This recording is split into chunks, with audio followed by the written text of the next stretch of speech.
This is the season where dreams come to life, where glamour meets excitement. Discover new trends and opportunities in the explosive market sessions. Enjoy the most recent films at our movie screenings. Engage with your favorite industry stakeholders. Explore and experience the B2B sessions, exhibitions, conferences and workshops. And of course, the most magical place, the Kalasha International Film and TV Awards ceremony, where the industry's finest gather to celebrate excellence.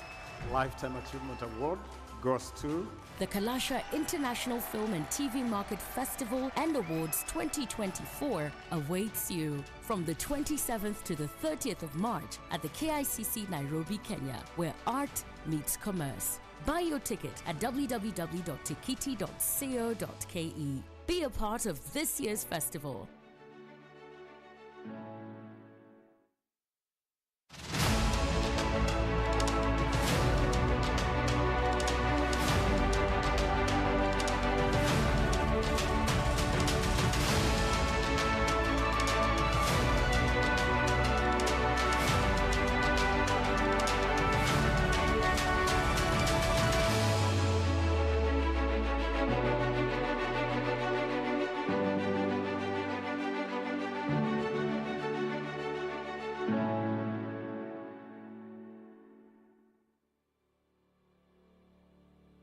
The lives of two young girls. The DNA test will prove me right.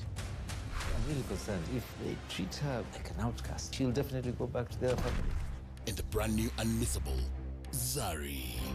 Only on Maisha Magic Plus, the home of local. Now available to DSTV Access.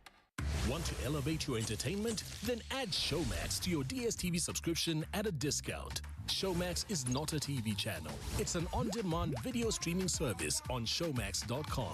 To add Showmax to your DSTV subscription, simply use the My DSTV app. Select Add Showmax. The app screen will display the discount you qualify for. Now you can enjoy exclusive shows and movies you won't find anywhere else. Add Showmax to elevate your entertainment.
perfect family is not always what it seems. Hapa hakuna mtu anaweza kunificha kitu.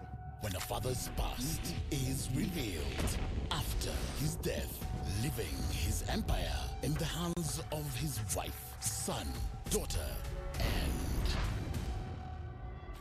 I'm here to mourn my husband. his other wife. Ambazula. Who will get the castle? You have rattled the snake.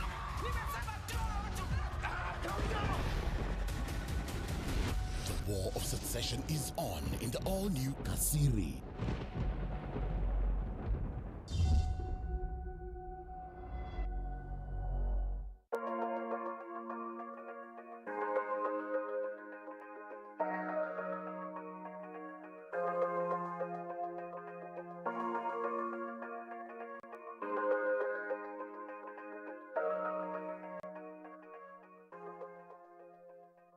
I think the reopening is here to showcase that Goethe is back, and Goethe is an open space for everybody to come, for everybody to engage with. It's a space where you can gather, where you can connect to people, find like-minded individuals who are also passionate about art and creation. And that's what we are about, and we are here to stay and to be an open space also in the next decades to come. I am happy to see that our own students here at the Institute are able to partake in this activity, and that even the Goethe-Institut is trying to encourage the young youth to work hard and motivate them to join careers, that this is spearheading them to know what line they want to do in life.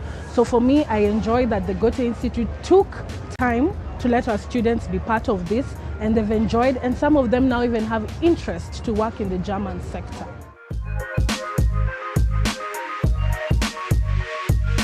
Hi, my name is Lily Kobler. I'm the director of the Goethe-Institut, the German Cultural Center, and we're really having huge celebrations here today. We've been renovating and refurbishing and trying to create more accessible and welcoming spaces for our visitors, our partners, and the creatives of Kenya. So we're really, really happy that we're done with this and we're able to open our spaces again. So I'm most of all excited. It's like a dream come true, because you see building and construction and you can't really imagine what it will be like when it's alive. But now it's alive.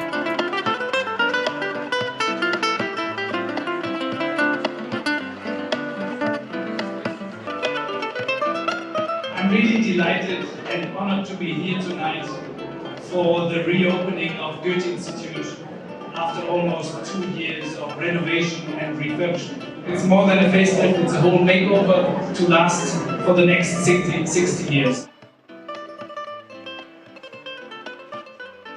My name is Josephine Ochieng. I work here at Goethe-Institut under the school sector. I am the project assistant for PASH project and Bildung Kooperation Deutschland, that is BKD. So in this reopening, we were able to invite schools from Nairobi, and also we had Naivasha girls coming in, and we had a lot of activities for the students. Like, they also took part in different activities and they were able to win various prizes. The global project is in 6 different countries, 3 in the Middle East and 3 in Africa. Here in Kenya, we focus on capacity building programs and also giving the platforms for creatives and artists to showcase their artworks. The objective of the project is to increase income and employment possibilities for creatives and artists. My name is Keith Ubanga from Starehe Boys Center. I'm in Form 4 and I'm 17 years old. So my experience in Goethe-Institut has been quite eventful. We were able to do various activities such as spin the wheel, where we get to answer questions relating to Germany.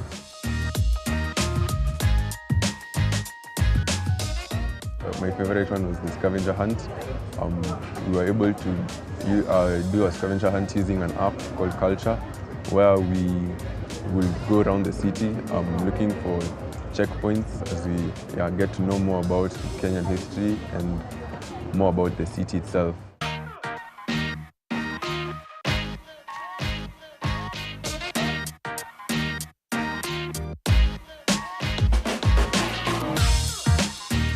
I've just come from conducting a really fun DJ workshop with young ladies from Alliance Girls, and I feel like they've really inspired me. They've thrown me back, first of all, to when I was younger and in high school, I wish I knew that there was options for careers like these when I was in high school a few years back. And I feel like the impact of this workshop is not only exposing them to other career paths, but also empowering them to know exactly what it entails to be a DJ, not just the playing the music and having fun, but setting up your gear, you know, troubleshooting, you know, sound, if there's something wrong with your wiring, just empowering girls and young ladies to know that they don't have to wait for somebody to check their technical gear for them, they can do it themselves. I mostly create content for children, so illustrated books, 2D animations, games. Apart from that, I've been a lecturer at ADMI for the past 3 years. I've been teaching illustration in animation, so everything that goes on before the actual animation production, including character design, that's what I do. So back in 2021, I partnered with Black Rhino and Goethe-Institut, and I was given training in VR. So I was part of the state-of-the-art 2.0 Usoni. I was one of the 5 artists, and I created different cartoony looking scenes that represent the style that I'm after. So for the past 2 days this weekend, I was lecturing and giving a workshop to everyone about virtual reality. The Cultural Programs Department is here as a space to support creatives.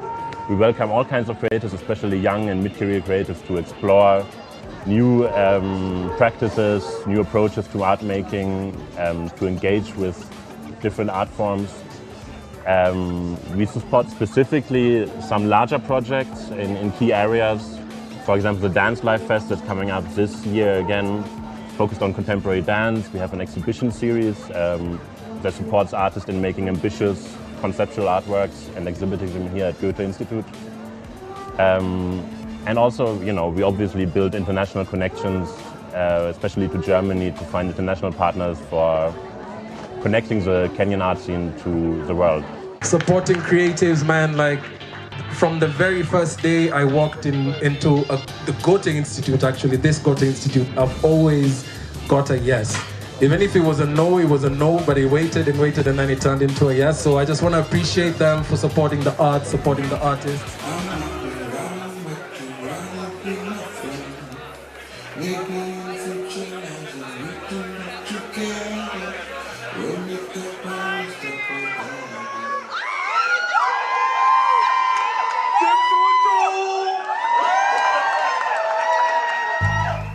Nairobi City, how you doing?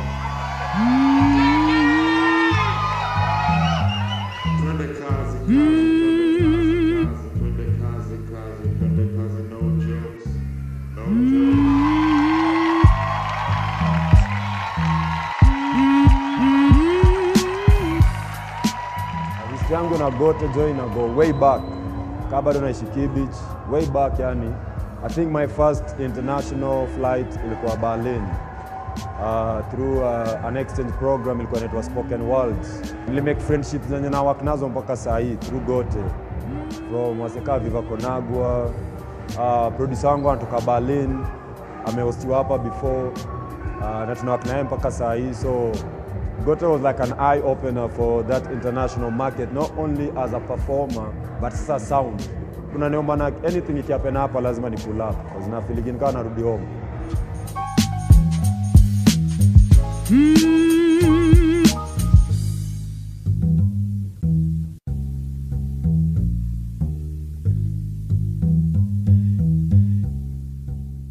We hope that these spaces will be an inspiration to artists, to students. We have expanded our terrace. Actually, the terrace was not in existence at all. So we're glad that that has been put in place and our spaces are a bit larger, and we hope that these spaces offer inspiration where artists can come here, bounce their ideas around each other so they can learn and grow.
elevate your entertainment? Then add Showmax to your DSTV subscription at no extra cost. Showmax is not a TV channel. It's an on-demand video streaming service on Showmax.com. To add Showmax to your DSTV subscription, simply use the My DSTV app. Select Add Showmax. The app screen will confirm that you qualify for Showmax at no extra cost as a DSTV Premium subscriber. Now you can enjoy exclusive shows and movies. Add Showmax to elevate your entertainment. Hey Easter! Enjoy your passport to non-stop laughter and entertainment on StarTimes. The Salulu is to recharge and get upgraded. Can we play games? We've got fun and play for the big and little kids. Action-packed sports. Absolutely unbelievable. Thrilling movies. You're an actor. Act. Passionate new telenovelas. Real-world documentaries.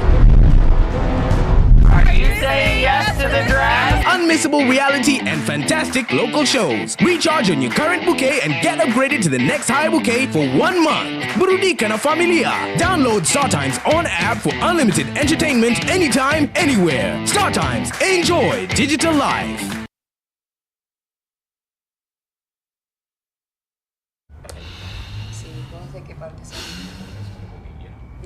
No está cerca del mar. Yo de aquí, Mira. ¿tú de qué parte eres? Del norte. Es una zona cerca de un día, pero...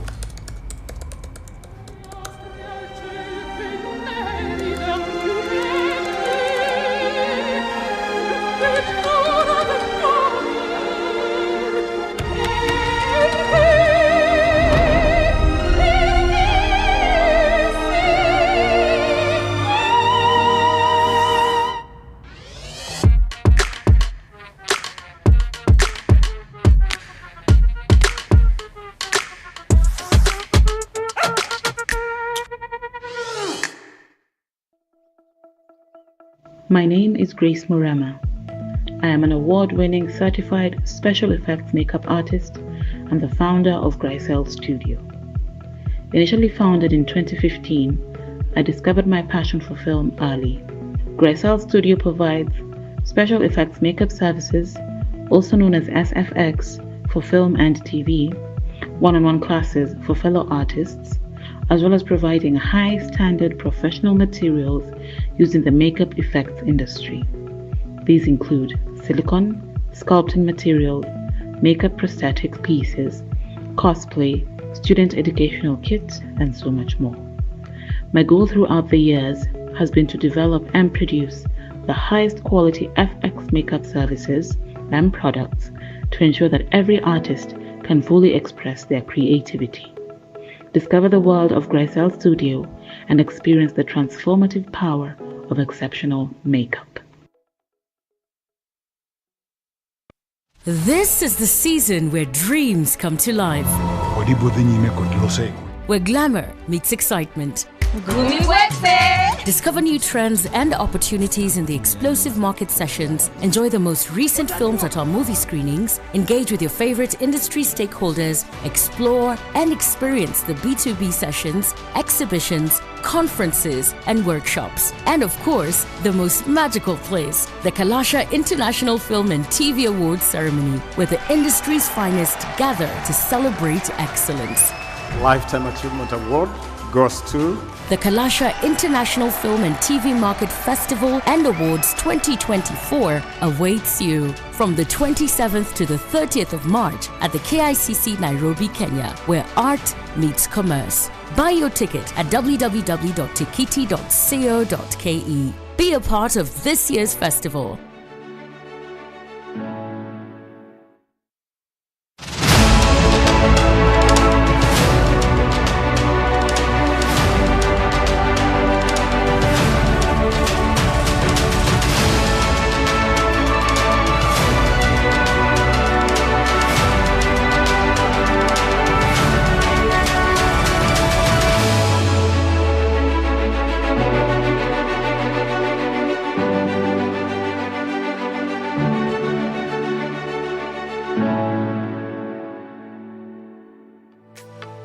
This is the season where dreams come to life, where glamour meets excitement.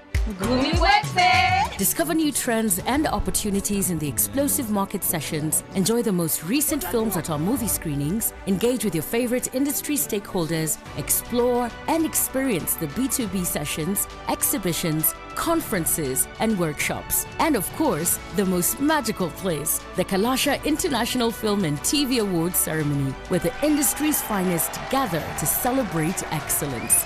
Lifetime Achievement Award goes to the Kalasha International Film and TV Market Festival and Awards 2024 awaits you from the 27th to the 30th of March at the KICC Nairobi, Kenya, where art meets commerce. Buy your ticket at www.tikiti.co.ke. Be a part of this year's festival.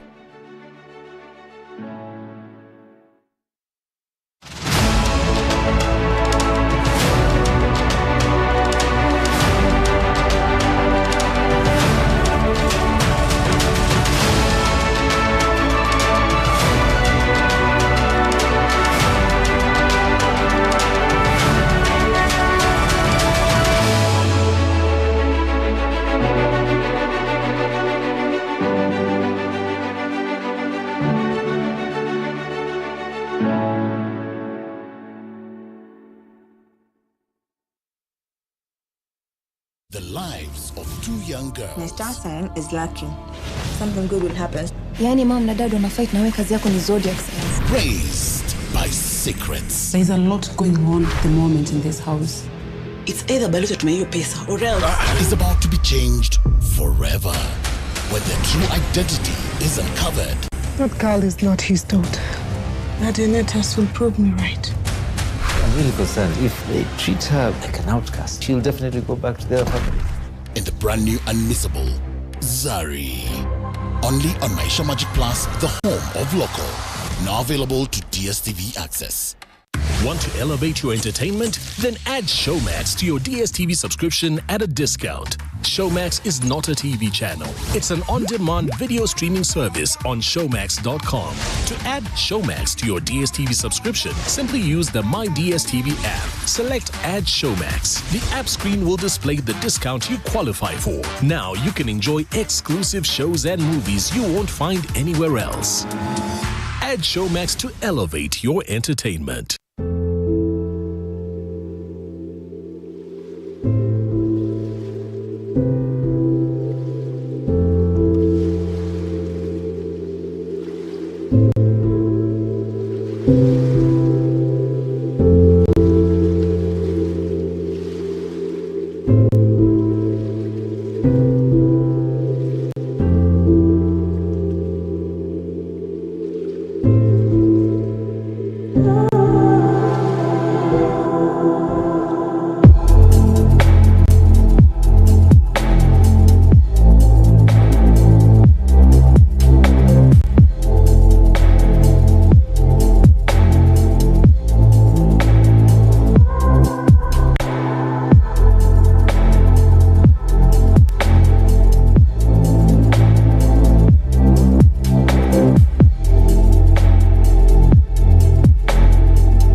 perfect family is not always what it seems. Hapa hakuna mtu anaweza kunificha kitu.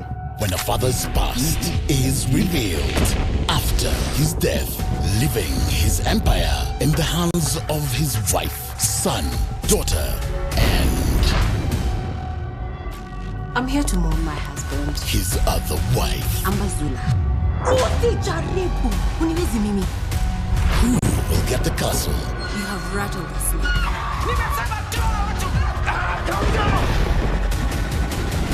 The war of succession is on in the all-new Kasiri.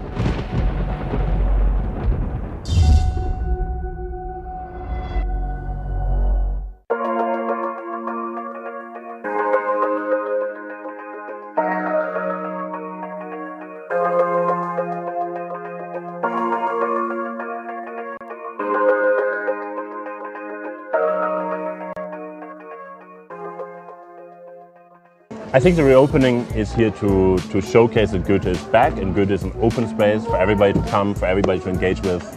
It's a space where you can gather, where you can connect to people, find like-minded individuals who are also passionate about art and creation. And that's what we are about, and we are here to stay and to be an open space also in the next decades to come. I am happy to see that our own students here at the Institute are able to partake in this activity, and that even the Goethe-Institut is trying to encourage the young youth to work hard and motivate them to join careers, that this is spearheading them to know what line they want to do in life. So for me, I enjoy that the Goethe-Institut took time to let our students be part of this, and they've enjoyed, and some of them now even have interest to work in the German sector.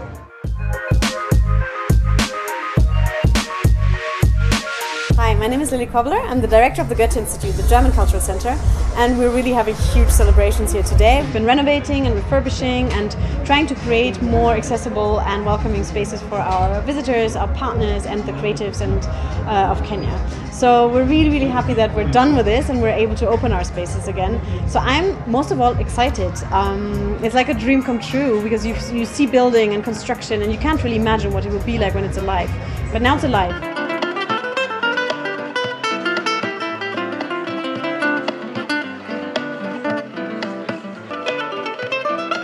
I'm really delighted and honored to be here tonight for the reopening of Goethe-Institut after almost 2 years of renovation and refurbishment. It's more than a facelift, it's a whole makeover to last for the next 60 years.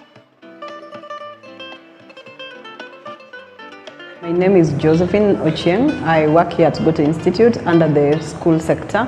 I am the project assistant for PASH project and Bildung Kooperation Deutschland, that is BKD. So in this reopening, we were able to invite schools from Nairobi, and also we had Naivasha girls coming in, and we had a lot of activities for the students. Like, they also took part in different activities and they were able to win various prizes. The global project is in 6 different countries, 3 in the Middle East and 3 in Africa. Here in Kenya, we focus on capacity building programs and also giving the platforms for creatives and artists to showcase their artworks. The objective of the project is to increase income and employment possibilities for creatives and artists. My name is Keith Kubanga from Startup Boys Center. I'm in Form 4 and I'm 17 years old. So my experience in Goethe-Institut has been quite eventful. We were able to do various activities such as spin the wheel, where we get to answer questions relating to Germany.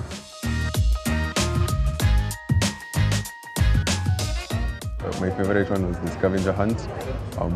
We were able to do a scavenger hunt using an app called Kalasha, where we will go around the city looking for checkpoints as we get to know more about Kenyan history and more about the city itself.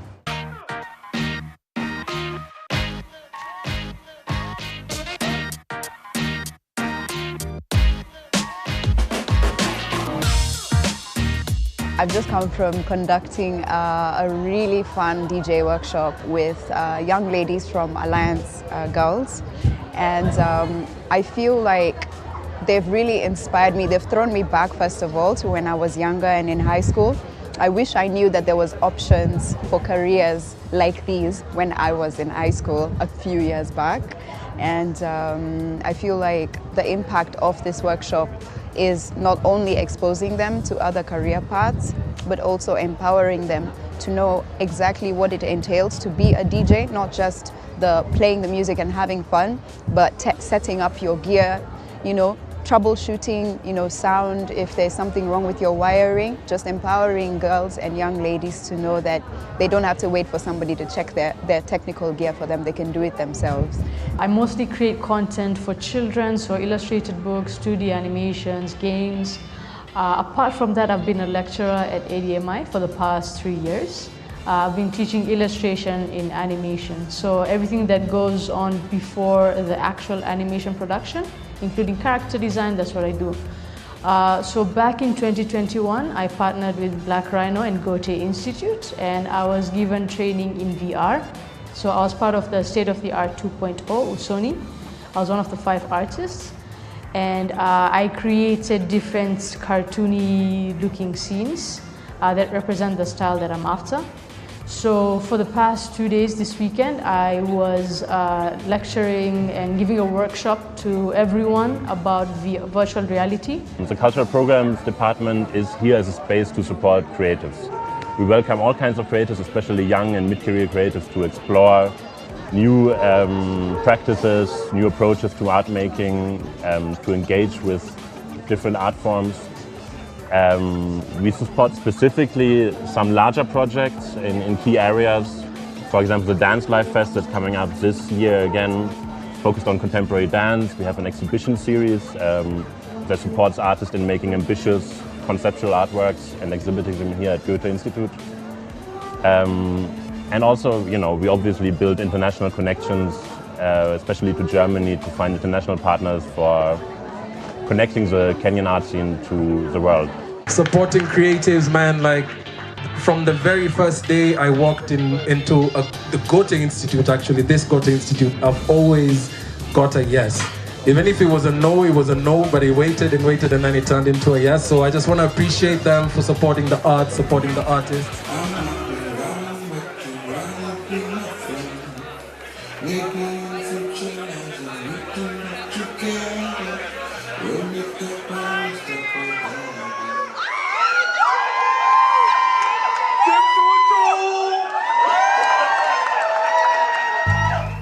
Nairobi City, how you doing?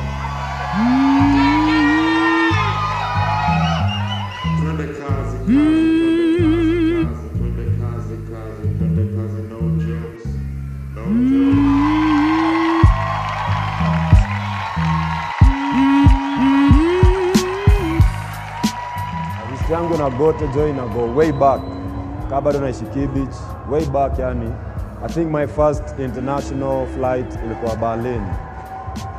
Through an exchange program ilikuwa inaitwa Spoken Worlds. Nili make friendships zenye na work nazo mpaka saa hii through Goethe. From Waseka Viva Konagwa, producer wangu anatoka Berlin, amehostiwa hapa before, na tunawak naye mpaka saa hii. So Goethe was like an eye opener for that international market, not only as a performer but as a sound. Unaniomba na anything ikihappen hapa lazima ni pull up, because na feeling kama narudi home.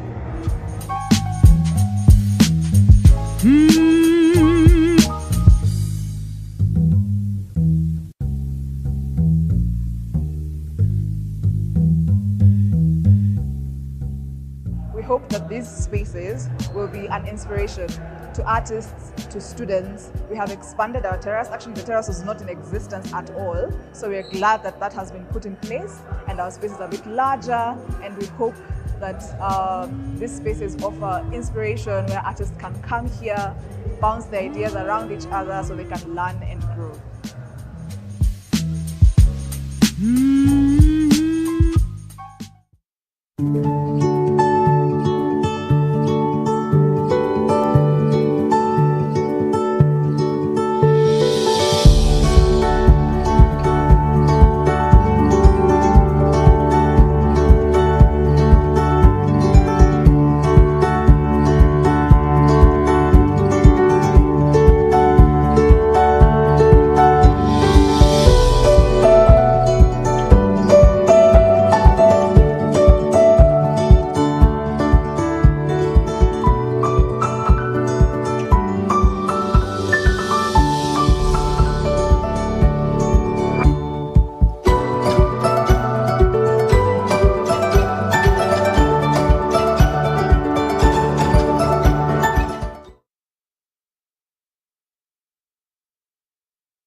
elevate your entertainment? Then add Showmax to your DSTV subscription at no extra cost. Showmax is not a TV channel. It's an on-demand video streaming service on showmax.com. To add Showmax to your DSTV subscription, simply use the My DSTV app. Select Add Showmax. The app screen will confirm that you qualify for Showmax at no extra cost as a DSTV premium subscriber. Now you can enjoy exclusive shows and movies. Add Showmax to elevate your entertainment. Hey Easter, enjoy your passport to non-stop laughter and entertainment on StarTimes. The Salulu is to recharge and get upgraded. Can we play a game? We've got fun and play for the big and little kids. Action-packed sports. Absolutely unbelievable. Thrilling movies. You're an actor. Passionate new telenovelas. Real-world documentaries. Are you saying yes to the draft? Unmissable reality and fantastic local shows. Recharge on your current bouquet and get upgraded to the next high bouquet for 1 month. Burudika na familia. Download StarTimes on app for unlimited entertainment anytime, anywhere. StarTimes. Enjoy digital life.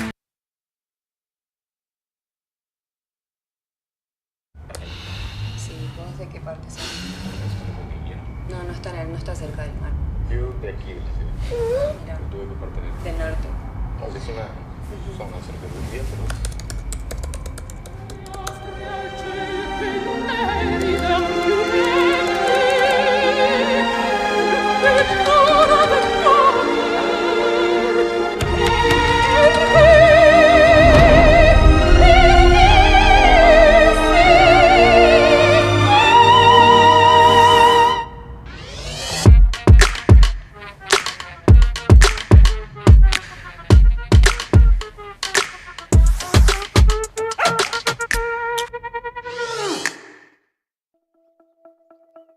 My name is Grace Murama. I am an award-winning certified special effects makeup artist and the founder of Grisel Studio. Initially founded in 2015, I discovered my passion for film early. Grisel Studio provides special effects makeup services, also known as SFX, for film and TV, one-on-one classes for fellow artists, as well as providing high-standard professional materials used in the makeup effects industry. These include silicone, sculpting materials, makeup prosthetic pieces, cosplay, student educational kits, and so much more. My goal throughout the years has been to develop and produce the highest quality FX makeup services and products to ensure that every artist can fully express their creativity. Discover the world of Grisel Studio and experience the transformative power of exceptional makeup. This is the season where dreams come to life, where glamour meets excitement. Discover new trends and opportunities in the explosive market sessions. Enjoy the most recent films at our movie screenings. Engage with your favorite industry stakeholders. Explore and experience the B2B sessions, exhibitions, conferences, and workshops. And of course, the most magical place, the Kalasha International Film and TV Awards Ceremony, where the industry's finest gather to celebrate excellence. Lifetime Achievement Award goes to the Kalasha International Film and TV Market Festival and Awards 2024 awaits you from the 27th to the 30th of March at the KICC Nairobi, Kenya, where art meets commerce. Buy your ticket at www.tikiti.co.ke. Be a part of this year's festival.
Ladies and gentlemen, good morning. Now I'll do that again. We weren't testing the microphone, it was an actual greeting. Ladies and gentlemen, good morning. Hi, how are you feeling? Karibuni sana and welcome to the opening ceremony of the Kalasha International Film and TV Market, Festival and Awards 2024. And you know, there are very many numbers that have been bandied around when it comes to this particular event, because for the market, we're having it for the 7th time, 7th edition, the awards, 13th edition. But if you're here, this is going to be a very unique experience for the year 2024 because we're literally bringing everything together. We have the market where we discuss the business end of film and TV, how it actually makes money, makes sense. We're also going to be having the festival where you can actually enjoy those amazing productions, and they've been curated for you to watch right across the city, so you can enjoy that as well. And then at the end of it all, we make sure that we award the best and brightest for the passion they have in their craft, as we have the awards taking place at the end of it all. So this is going to be one for the books. The theme for this year is Real Money, the business of film, under the tagline where art meets commerce, because that's been a bit of an issue. You have the story, you have the storyline, but how do you make sure it makes sense?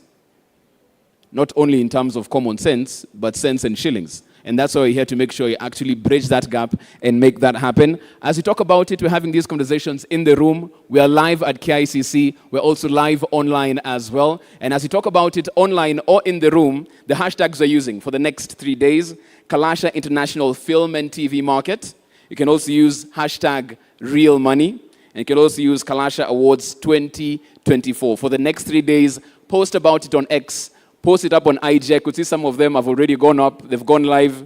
Hamuko on a hashtag, now you do. So once again, Kalasha Awards 2024, hashtag Real Money, hashtag Kalasha International Film and TV Market for the next 3 days, because there'll be amazing gems shared on this particular stage as they unpack how you can make sure the business of it works. And of course, as we award those who are doing amazing work in this particular space. I'll be your MC for the next 3 days. My name is Jeff Mote. Karibuni sana for this particular event. At this point in time, we'd like to start with a word of prayer. And I'd like to call on stage Madam Vivian Morioki.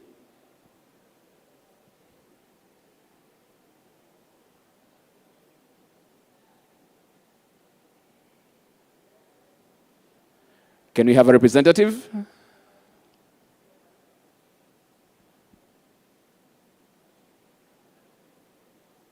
Okay, at this point in time, I think we can actually move it forward at that particular juncture. As we move from the prayer, let's be upstanding for the national anthem and the East Africa anthem as well.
You may have your seats at this particular point in time.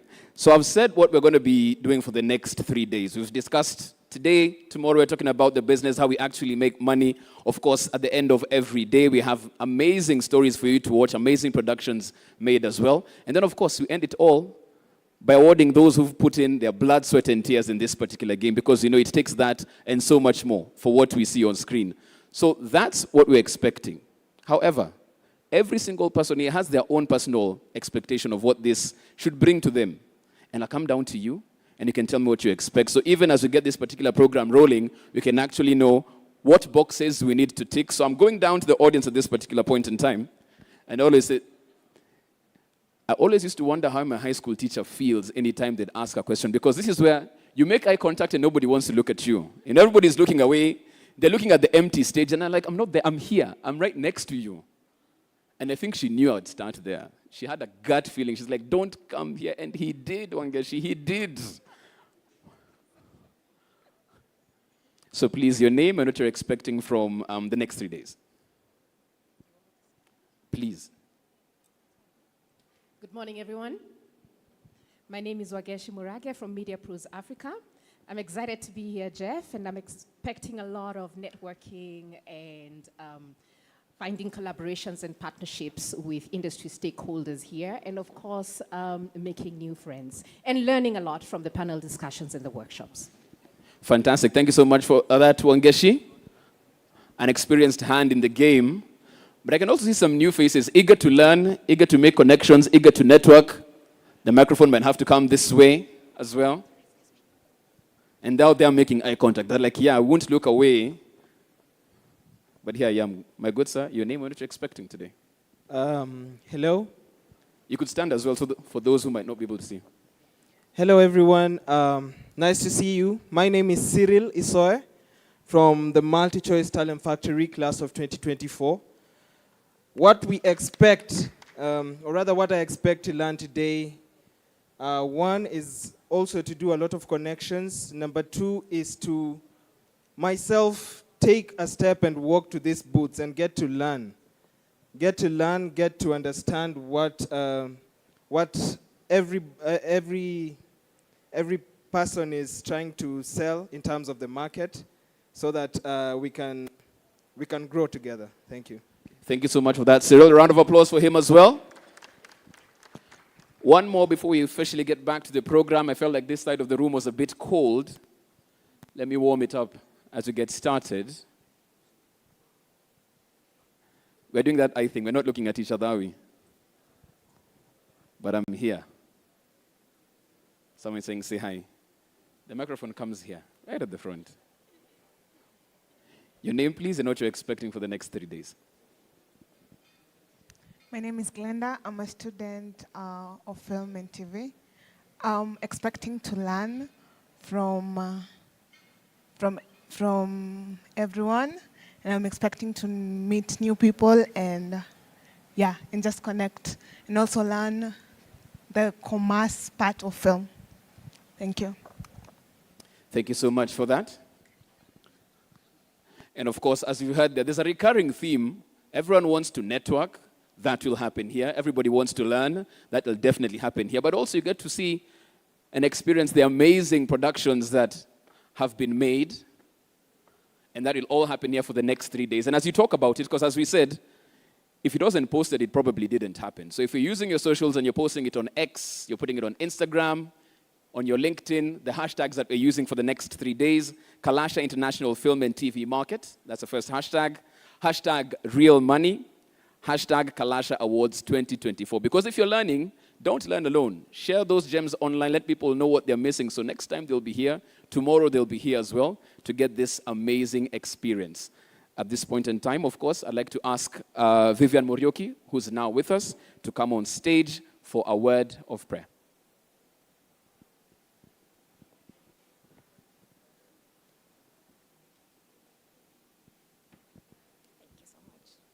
Good morning, everybody.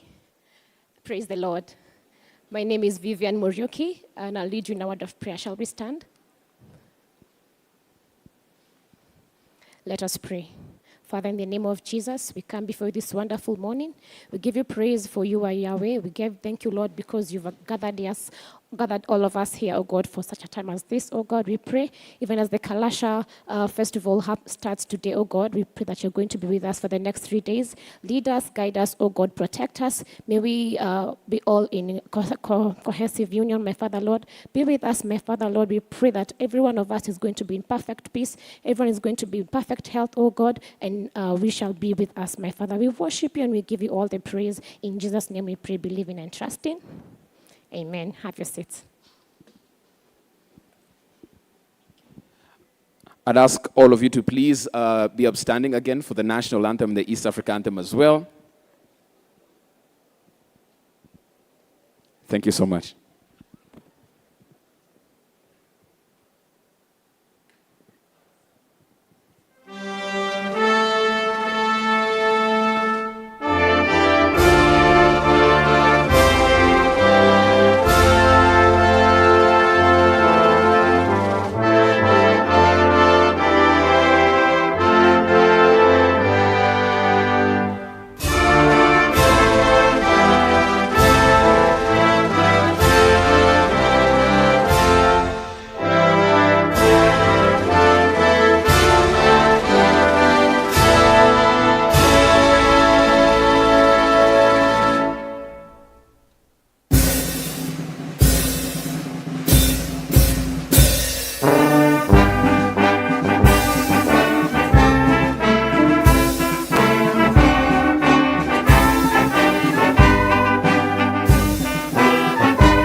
You may have your seats. Thank you so much.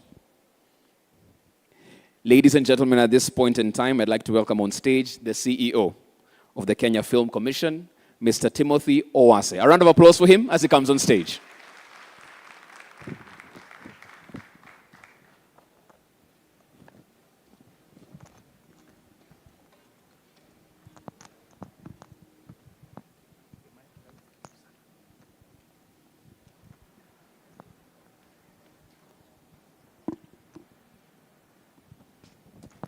Distinguished guests, ladies and gentlemen, good morning.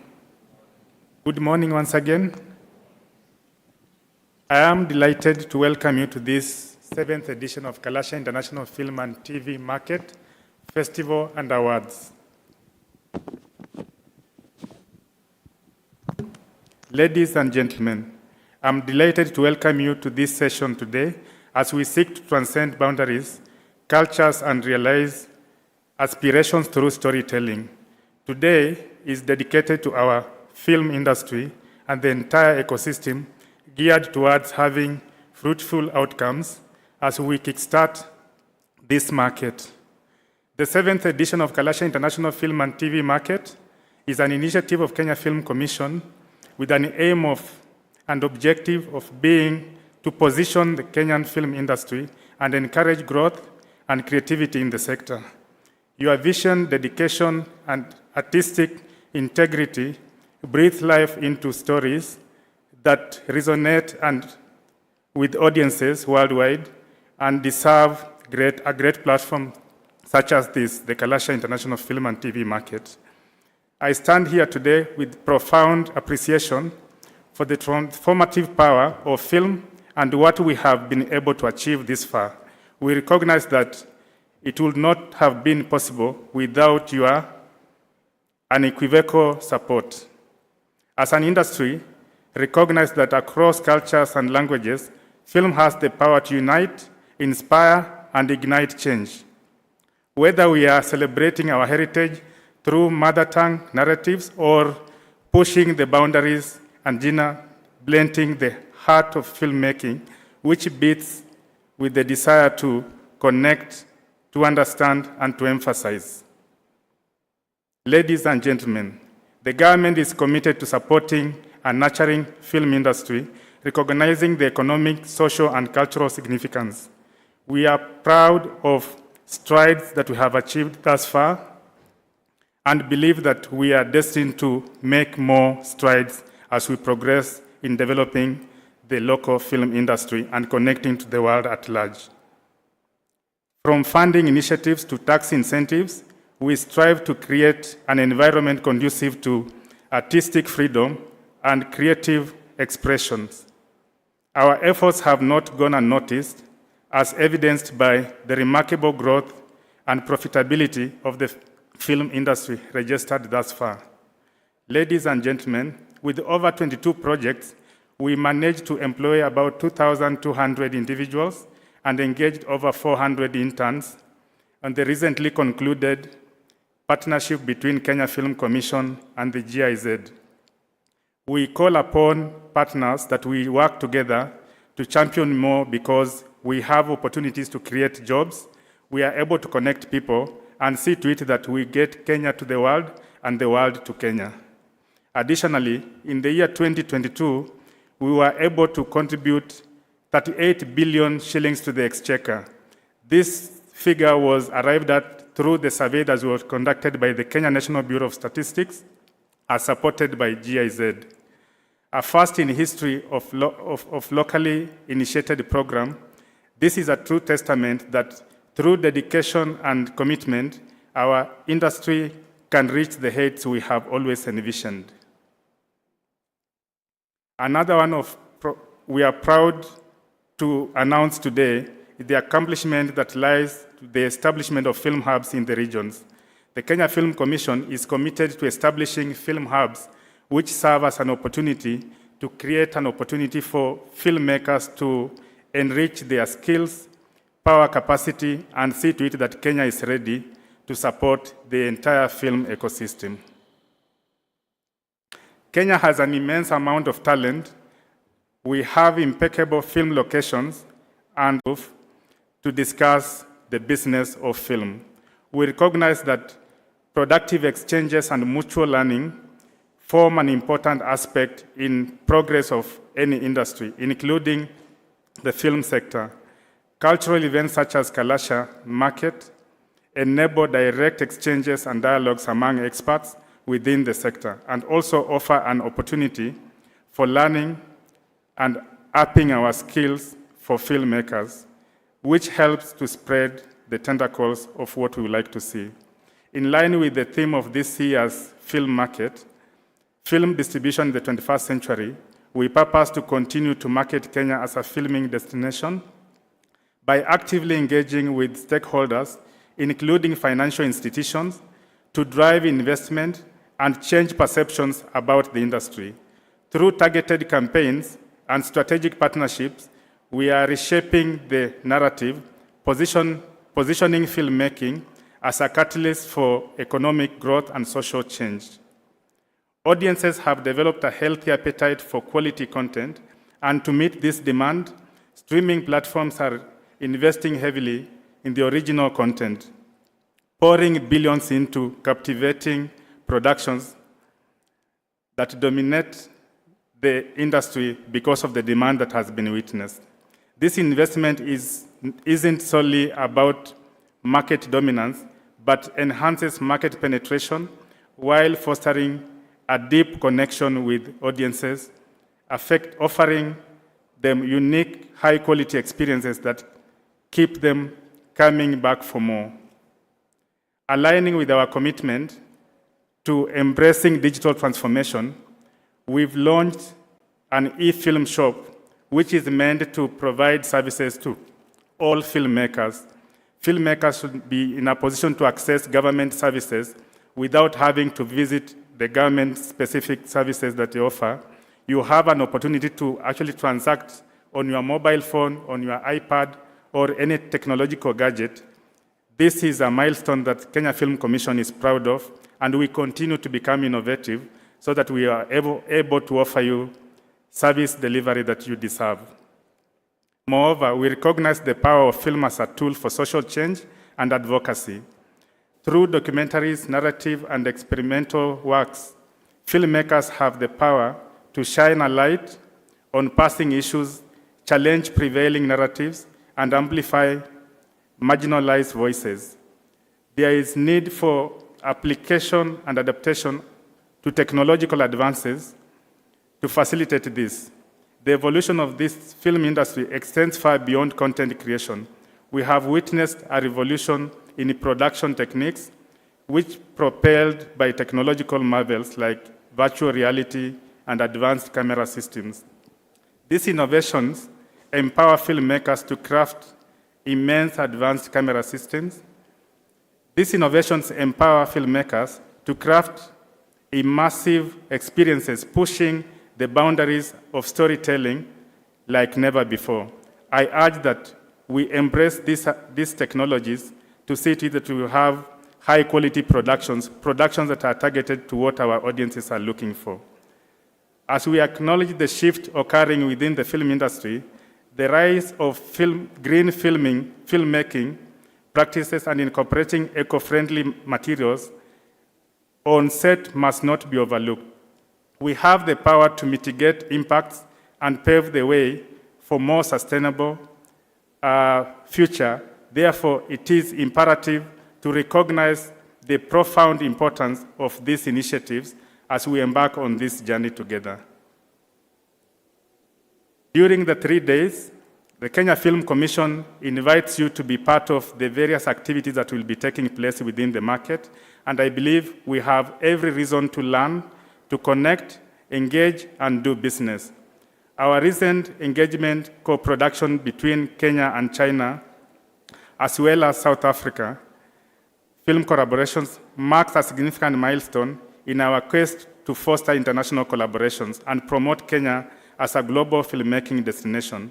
By harnessing the collective talents and resources of diverse nations, we amplify our storytelling prowess and elevate our industry into the global stage. In the spirit of collaboration and exchange, we invite filmmakers and media professionals from across the globe to forge partnerships, share ideas, explore new possibilities. Let this film market serve as a platform for dialogue, innovation, and inspiration. May it be a catalyst for creativity and for positive change. In addition to financial support, collaborations with the corporates offer the potential for product placement, seamlessly integrating brands into storytelling narratives. When done thoughtfully and organically, product placement can enhance the authenticity of film while providing corporates with valuable exposure to global audiences. These partnerships and mutually beneficial arrangements allow for creation of compelling content that resonates with viewers while also generating revenue and visibility for brands. Moreover, we've embarked on a pioneering initiative to establish film clubs in schools to enhance collaborations and nurture new generation of storytellers from an early age. By fostering a love for cinema and providing platforms for creative expressions, we are sowing the seeds for a vibrant and dynamic industry that thrives on innovation and inclusivity. In conclusion, as we embrace the evolution of the film industry, let us remember the transformative power of storytelling and the profound impact it has on our world. Together, let us continue to push the boundaries of creativity, innovation, and inclusivity, ensuring that the magic of film remains alive for generations to come. I look forward to a fruitful session as we progress from today for the next 3 days. Enjoy the forum at Kalasha International Film and TV Market. Thank you for listening. Thank you so much for that, Mr. Wase. And of course, the facts that you've given us in the gems as well.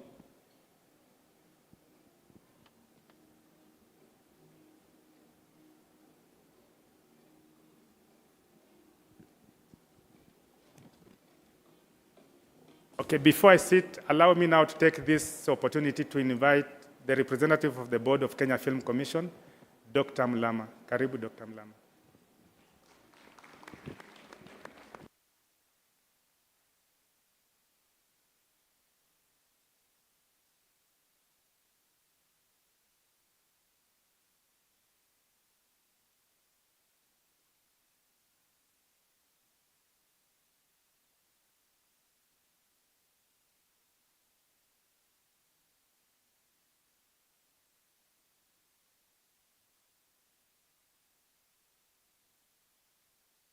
Would we give a clap to the CEO? Thank you very much. Ladies and gentlemen, allow me to express my great joy in seeing all of you seated here, even as I stand to make some remarks on behalf of the Kenya Film Commission Board. As it has been indicated, my name is Dr. Mulama, and I want to, before I delve into my remarks, thank you most sincerely for creating time to be here. When I look around, I can tell myself this is a great day, it's a big day. I don't even need to talk about it, it is speaking for itself. And I want to urge all of us to allow the day to speak for itself through the programs that we have lined up. Thank you indeed for creating time to be here. It is a great day when we sit back as a film fraternity, as players, as actors, as stakeholders in this industry, to look at what we have done and appreciate the great work that has come forth through our hands. Thank you for being sensitive to my height. I want to recognize the authorities here present, in addition to various stakeholders. We are glad that the ministry that hosts us as a commission and as a community has been gracious to us and is highly represented here by the representative of the CS and the PS who is present in the House. Thank you very much, our brother Omoni, who is the Secretary of Sports. We also recognize all protocol, all ranks present, representing the county and the various ministries in this sitting. We thank our sponsors. The CEO has mentioned a couple of partners and sponsors present. We are grateful that you have been there. When we call, you don't just hear. You hear and you respond in a big way. Ladies and gentlemen, we want to give you a clap and just applaud that you have been able to be with us. Let us give a clap to our sponsors and our partners present in the House. As I've mentioned, this is a very significant event for us.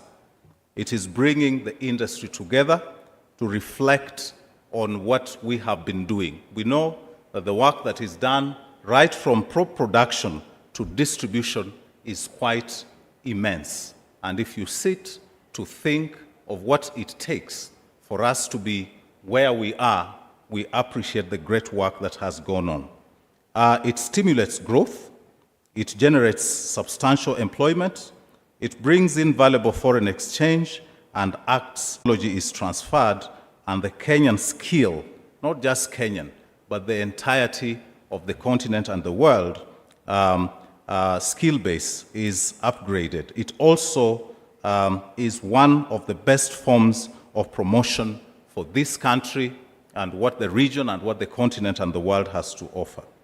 And I want to invite, as I mentioned, this is a great day. This is a day that speaks for itself, and we have lined up a number of activities, a number of programs. In a short while, today, this morning, once we have done the launch, we'll be attending a roundtable discussion, panel discussion, which will speak to us about quite a number of things. And I request all of us to allow ourselves to enjoy what the day has to offer for us.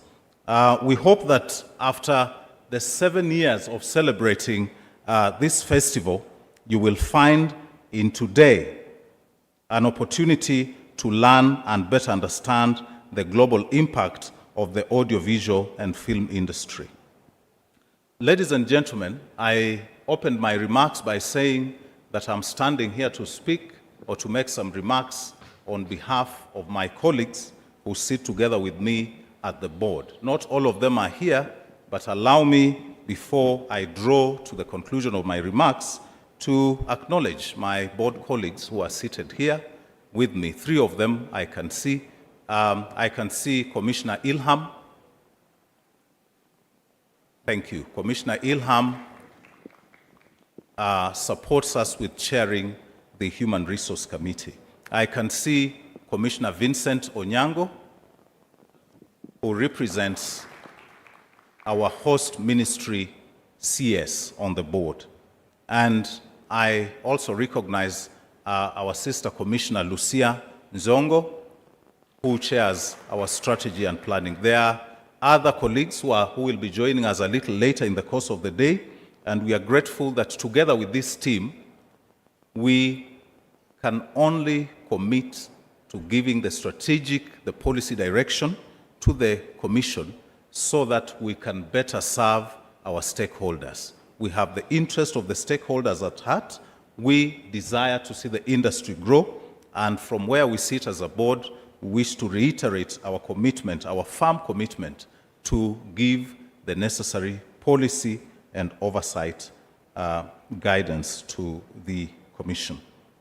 Ladies and gentlemen, we are glad to have you.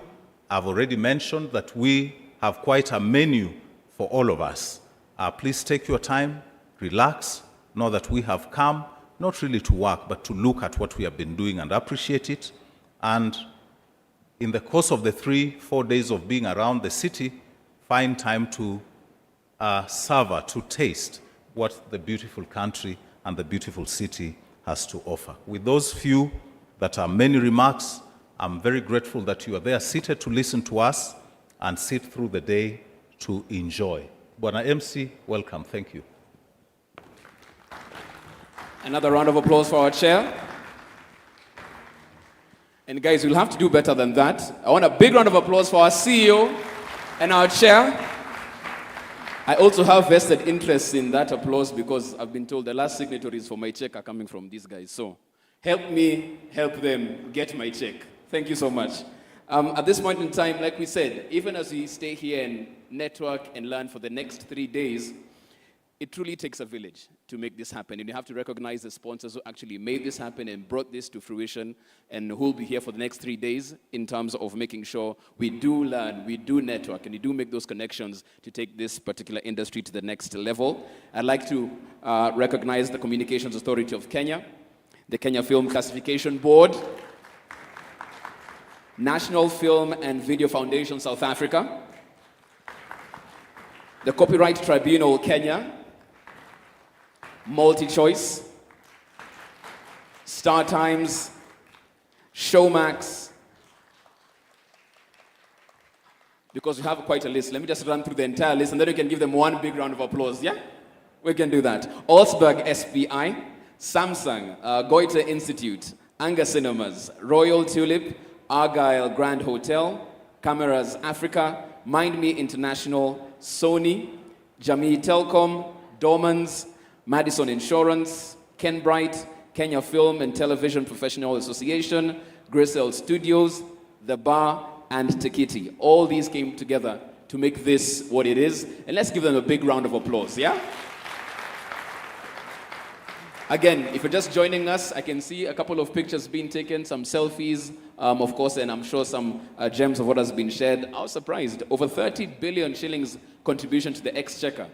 That's not money that you just look aside and ignore. So clearly there is an impact, even economically, in what this particular space is doing. And as you tweet about that, as you post it on X, as you put it on Instagram, the hashtags are using, once again, Kalasha International Film and TV Market, hashtag Real Money, hashtag Kalasha Awards 2024. Speaking of our sponsors, at this point in time, I'd like to call on stage Mr. Nzola Miranda, Managing Director, MultiChoice. A round of applause for him, please.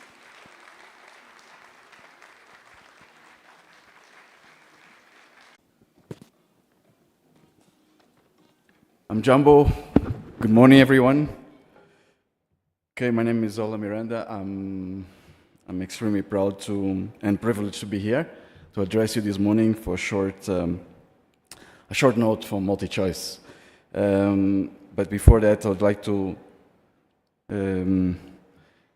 welcome the representative of the ministry, Mr. Timothy, also the CEO of Kenya Film Commission, Dr. Mulama, the Kenya Film Commission Board, fellow partners, distinguished guests, members of the Fourth Estate, and ladies and gentlemen. It's really a privilege to be here, and in my job as managing director, 80% it's competition, how to grasp with the different challenges we have in the industry. But as I stepped into this environment, competition word turned into collaboration. I think this is the ultimate word that defines the film industry.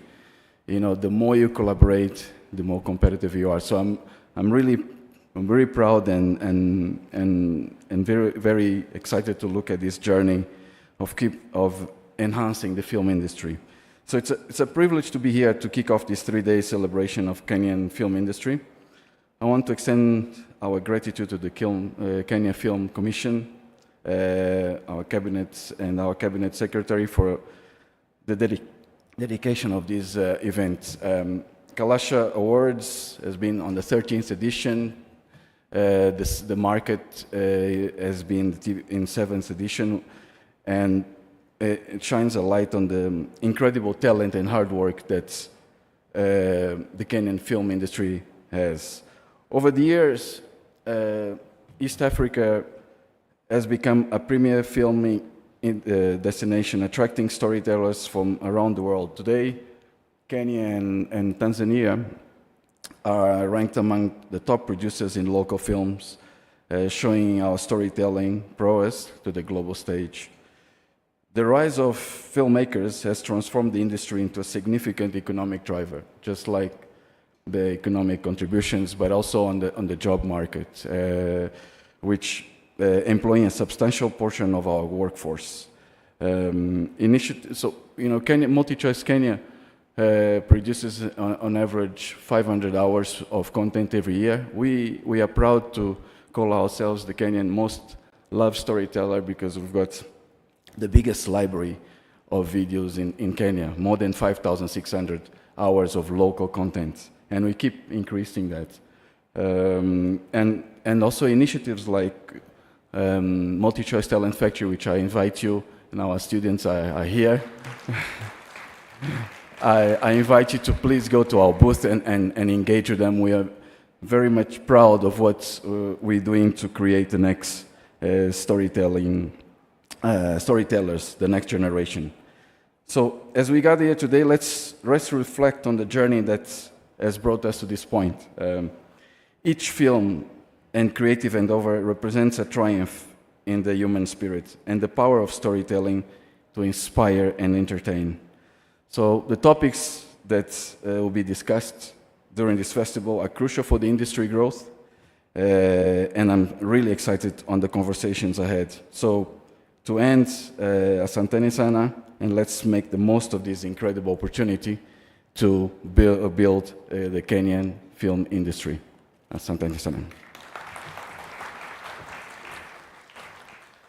Thank you so much for that, Mr. Nzola. And if you actually go to that MultiChoice Talent Factory, actually see they learn the entire spectrum, end to end, not only the craft of making film, but also how to monetize it. And that usually is the gap right there. So please stop at their booth and find out more from them.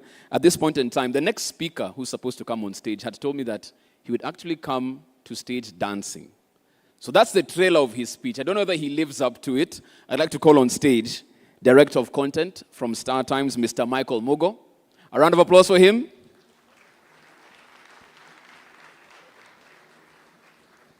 The dance is lacking. Or he's dancing on the inside. I mean, who knows? Who knows? Thank you so much.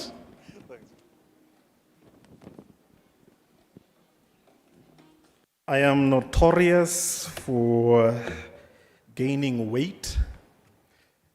Hello, everyone.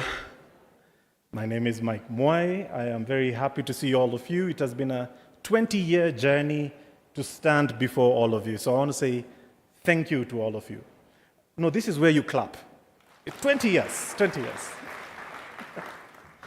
I was asked to come and speak about trends that are happening in the industry, but I don't really think about it as trends. I like to think about it as opportunities. Because at the end of the day, what we do is a business, and it must make money. But before all of that, I think for me, it is best I begin by saying thank you, Mr. Timothy Owase, for giving me this opportunity, and all protocol observed, to be able to grace this occasion, and the board as well, KFC, the CA, KFCB, and everyone else who is involved in this. Yes? So thank you very much for all of this. So what are the trends that we have been looking at over the past short while that maybe all of us need to look at and say, I see a gap and I see money? Because one of the things I've also seen Isaac back here, we've always talked about how to generate money in this sector because we want a few billionaires from this industry. It's important. So may I begin by first looking at the first one? The first trend we have noticed is partnerships. A long time ago, we used to say, you know, that company, that one, MultiChoice, they are our enemies. And then when we say that, we don't do anything. What we do is we create a network of spies. Some of them call them friends. So what happens is I find out what MultiChoice is doing, and then I go find out what Zuku is doing, and then that determines for myself what then becomes my new strategy based on the information that I have gotten. But that no longer seems to be the case. Classic example, I'm sure many of you have gotten to watch Games of Thrones. True? So if we think about Games of Thrones, Season 1 was produced by the producer, correct? Season 2, a broadcaster came on board and said, we love the show, and because we love the show, we are willing to produce it with you. And so they funded it. And the show became even bigger. Season 3, Season 4, they continued to work with the broadcaster. Season 5 and 6, another broadcaster came in. And now there were 2 broadcasters. NBC and ABC came together and they said, can we pitch together and do this thing together? Because the stars are now bigger. They're making more demands. We want to try being more flamboyant on the show. We want to expand on how the story is told. And then, now what began to happen, of course, is now we had 2 competitors working together. So what that tells me is this. We no longer can define our enemies. There are no more enemies. The person who actually determines who an enemy is yourself. But maybe the person you're considering to be an enemy is not really one, because they are having strategy meetings, they're having DIPS review, they're having, there's so many meetings they're having, and those meetings address certain weaknesses within what they're doing.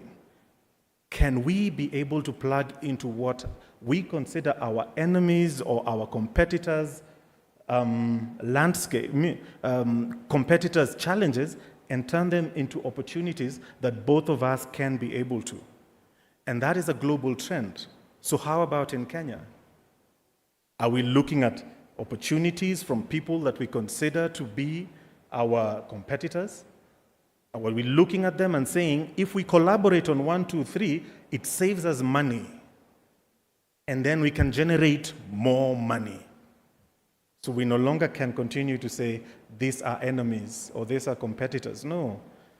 These are just other persons running around doing their business on a day-to-day basis. So maybe strategic partnerships is one trend that we really have to look at. The second one that I'm looking at is the advent of artificial intelligence.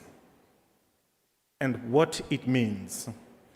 It can become a threat if we consider it to be a threat. Recently, I saw a new application that can be able to edit multi-camera edits or footage in 30 seconds. A long time ago, that work was you had to hire an editor or maybe 2 editors and then pay them for several days. True? At high cost of maybe 25, 30,000, 40,000 shillings a day, but now it's being done in 30 seconds. That means if an editor is not necessarily very alive, what happens? They're out of a job. But artificial intelligence is also divided into many different things. It can be divided into virtual reality, augmented reality. How many people know the difference between the two? Let's see. What is virtual reality? What is augmented reality? Ikoshida. How do you differentiate the two? But yet we are in the business of making money from the trade. These are things we need to know. So basically, and the simplest way of putting it is, if you want to know what is augmented reality, it's really artificial intelligence used on, you don't need to wear something, a headset on your head. So virtual reality, you wear headsets. It's an artificial space. Augmented reality is different. One of the best companies here, and I ask all of you to actually visit them, is Genesis Design Factory. I've just seen their stand at the corner there. And they are into augmented reality. And this is an opportunity in itself because what AI is now doing is enhancing experiences. True? It's enhancing experiences. And what new audiences want is an enhanced experience. It's called the consumer graduation process. What you liked yesterday is no longer what you liked yesterday. You want a slight thing put into it. And then even your searches have now become a little bit more robust in the kind of, your palette has developed a little bit more. And things like that. So what AI is doing is really improving that. As an example, I love Formula One and I love the rally. Now, if you watch rally, if you watch Formula One on the digital platforms that are there, one of the things you'll notice you can be able to do using AI is you can go into the driver's seat and then zoom out and pan to the audiences, look around what's going on and go back into the vehicle again. This is an experience. It is enhanced shooting. So a long time ago, what we used to have was cameras all over the place. We shoot, it's finished, we go home. Yes, we've watched Formula One and Verstappen or Hamilton, depending on which spectra you lie. I am a very Hamilton person myself. Okay? But we see what we can be able to do. So understanding how we can be able to improve the quality of production in the things that we do, even as content producers who are sitting in this space, broadcasters sitting in this space, regulators sitting in this space, to look at how we can be able to support this new trend, because it's not going away. And we do not want to be the guys who are left behind by the rest of the world, and then we're consistently running, trying to catch up with what the rest of the world is doing. So it is something that we have to look at. Let us begin with simple definitions. What is VR? What is AR? What is MR, which is mixed reality? What does this mean for you and this industry that we are in? Okay? I'm looking at now short videos. A long time ago, and one of the new trends I've noticed, and I've wasted a lot of money on this, or let's just say I have spent a lot of money on this, is short videos. Every time we talk about short videos, we think about AVOD, YouTube short, YouTube shorts, and stuff like that. But that's now changing. Have you guys noticed about things such as Drummer Box, where a series or an episode is 3 minutes long, and a season is maybe 20 episodes. And then you watch, so what they do now is they reel you in, they rope you in by showing you the first 3 episodes. And then from episode 4, you start paying $1, $2. Before you know it, we have victims here. You know yourselves. Before long, you've spent 2,000 shillings to just finish one series that is 30 minutes long. It's a new trend. And there are so many of this.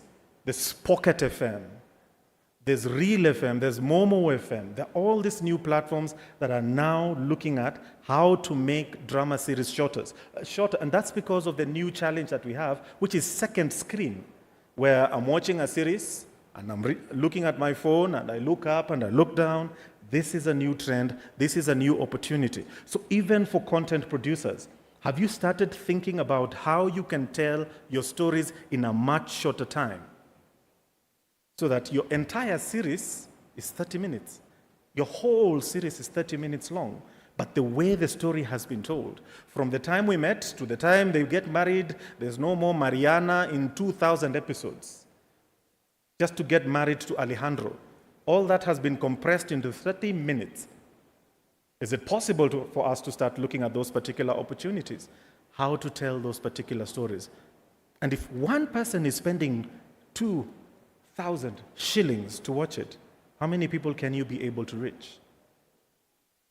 The other day, I noticed one of the things that people are actually now beginning to do is partners are also beginning to see how they can be able to come together with platforms such as TikTok to be able to work together because of short videos. Strategic partnerships are going to be forming very soon. We'll be hearing about strategic partnerships being announced very soon. So maybe this is one of those things that we need to start seeing, how do we work together? I'm happy to see MultiChoice sitting here. Maybe there's an opportunity for us to work together with StarTimes as well. It is. I'm not pitching anything now. I'm just saying these are opportunities that are sitting there for us. Okay? Reactive videos or reaction videos. Everyone wants to see, or there are so many of those. It is unfortunate that we lost someone, I think, recently, and I think all of us know about a celebrity who was, I think, laid to rest yesterday. But there are so many views about what exactly has happened to this person. Because so many, I think 10 million shillings was raised for the funeral. Everyone is talking about it. And reaction videos have become a thing. Because what we are all trying to do is to put a human face to some of the stories that we are telling. And what reaction videos are doing is exactly that, reacting to everyday events. Is the rally happening? Is the rally not happening? Was the person who was laid to rest a good person or a bad person? Is it hypocrisy, what people are doing? Is it not hypocrisy, what people are doing? These are opportunities for us to be able to generate money. And you'll notice that some of the largest, one of the biggest revenue generators on AVOD platforms such as YouTube are doing is nothing but reaction videos. So it is something that we also have to start to think about. And even when, for example, if KFC was to launch something today, people are going to react to it. Is it a good thing? Is it a bad thing? Is it ahead of its time? Content producers, are you hearing me? These are opportunities for you to be able to generate money. These are opportunities for us to make money, to think deeply about what we want to do. And more broadcasters are also beginning to say, we are going digital. We have decided. But there's a difference between digital presence and digital impact. Just because you have a digital channel does not mean that people are going into it. True? One of the biggest challenges that content producers are having is saying, oh, but I'm producing content and no one is watching it. Does your content have digital impact? Does it impact the person who's watching it? These are some of the things that we will begin and we desperately need to start talking about. Podcasts. The one person I misunderstand, but the one person that I love deeply is my son. I don't understand him very well, but I learn a lot from him, more than he thinks. The digital space is the most tribal space you will ever be in. And why is it a tribal space? Because the tribes are different. There's a tribe of gamers. There's another tribe that likes realities. There's another tribe that likes who knows what. And even within the tribes, we have mini tribes. My son likes to play Minecraft. And now it's not Minecraft. He has graduated to something else. It's a tribe.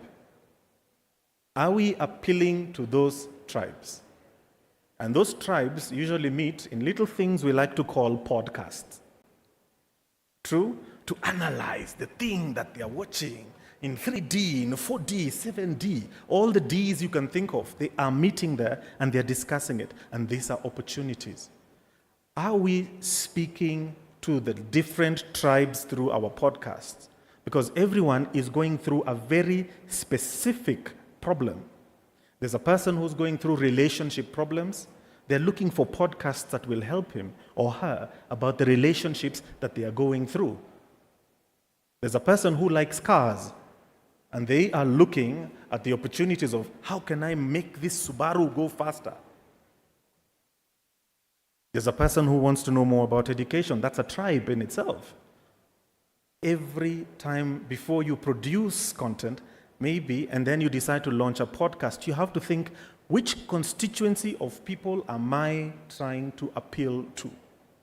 Which tribe do I belong? And then you can then expand on the needs of that particular tribe, and you can then generate revenues out of it.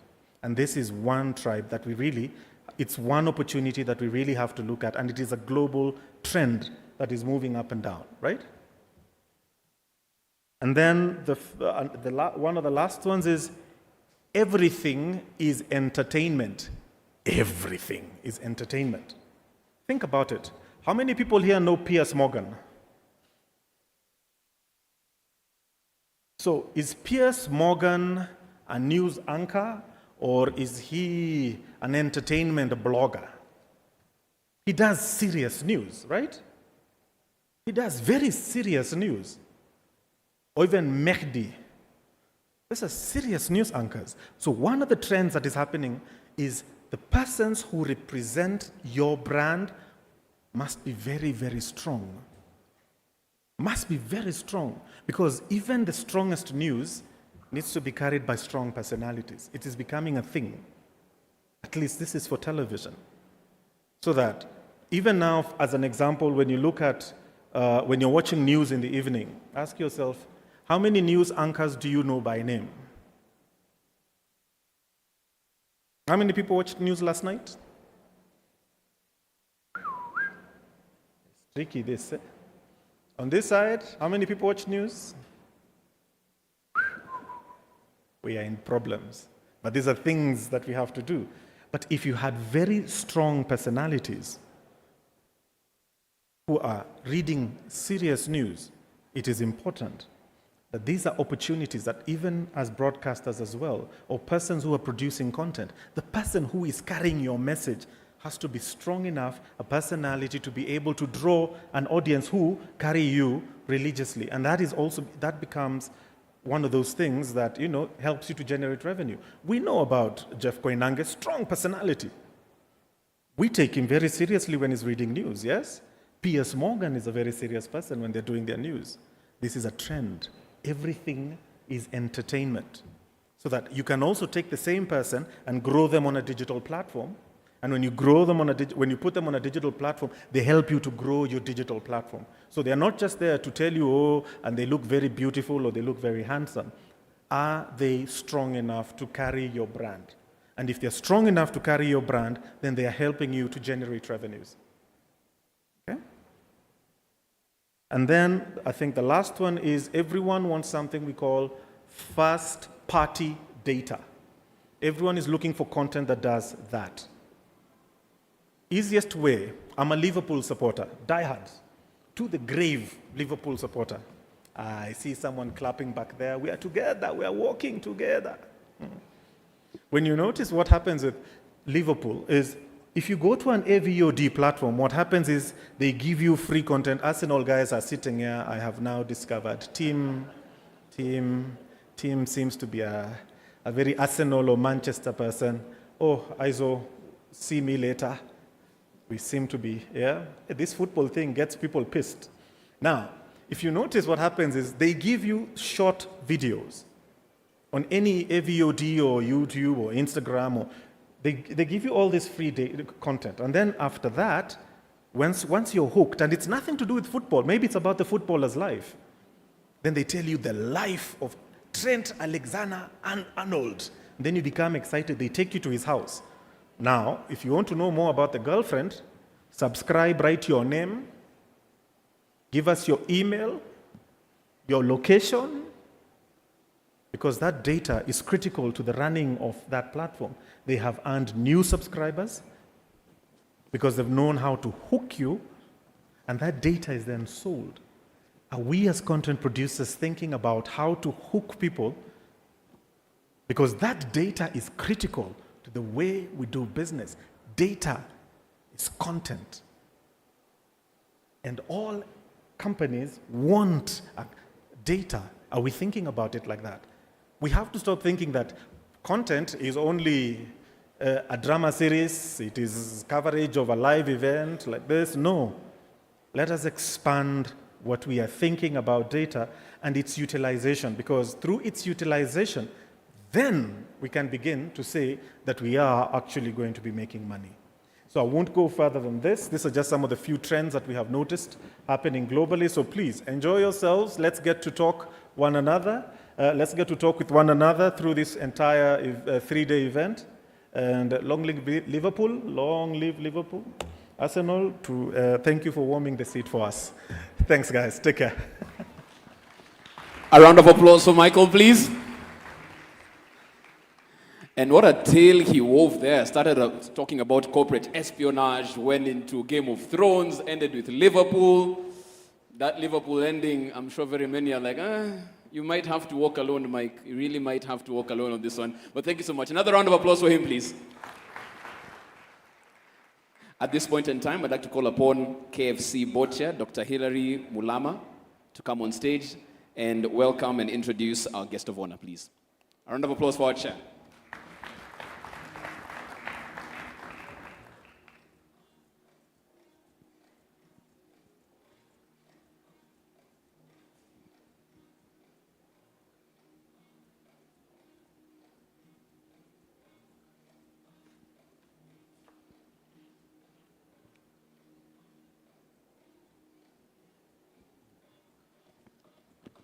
Thank you very much. I think I had earlier baptized our guest. I want to rebaptize him correctly this morning once again. May we please put our hands together as we bring our guest of honor, that is Raymond Ochieng, to make remarks and open our function. Guest of honor, we are glad to have you together with us. Thank you very much.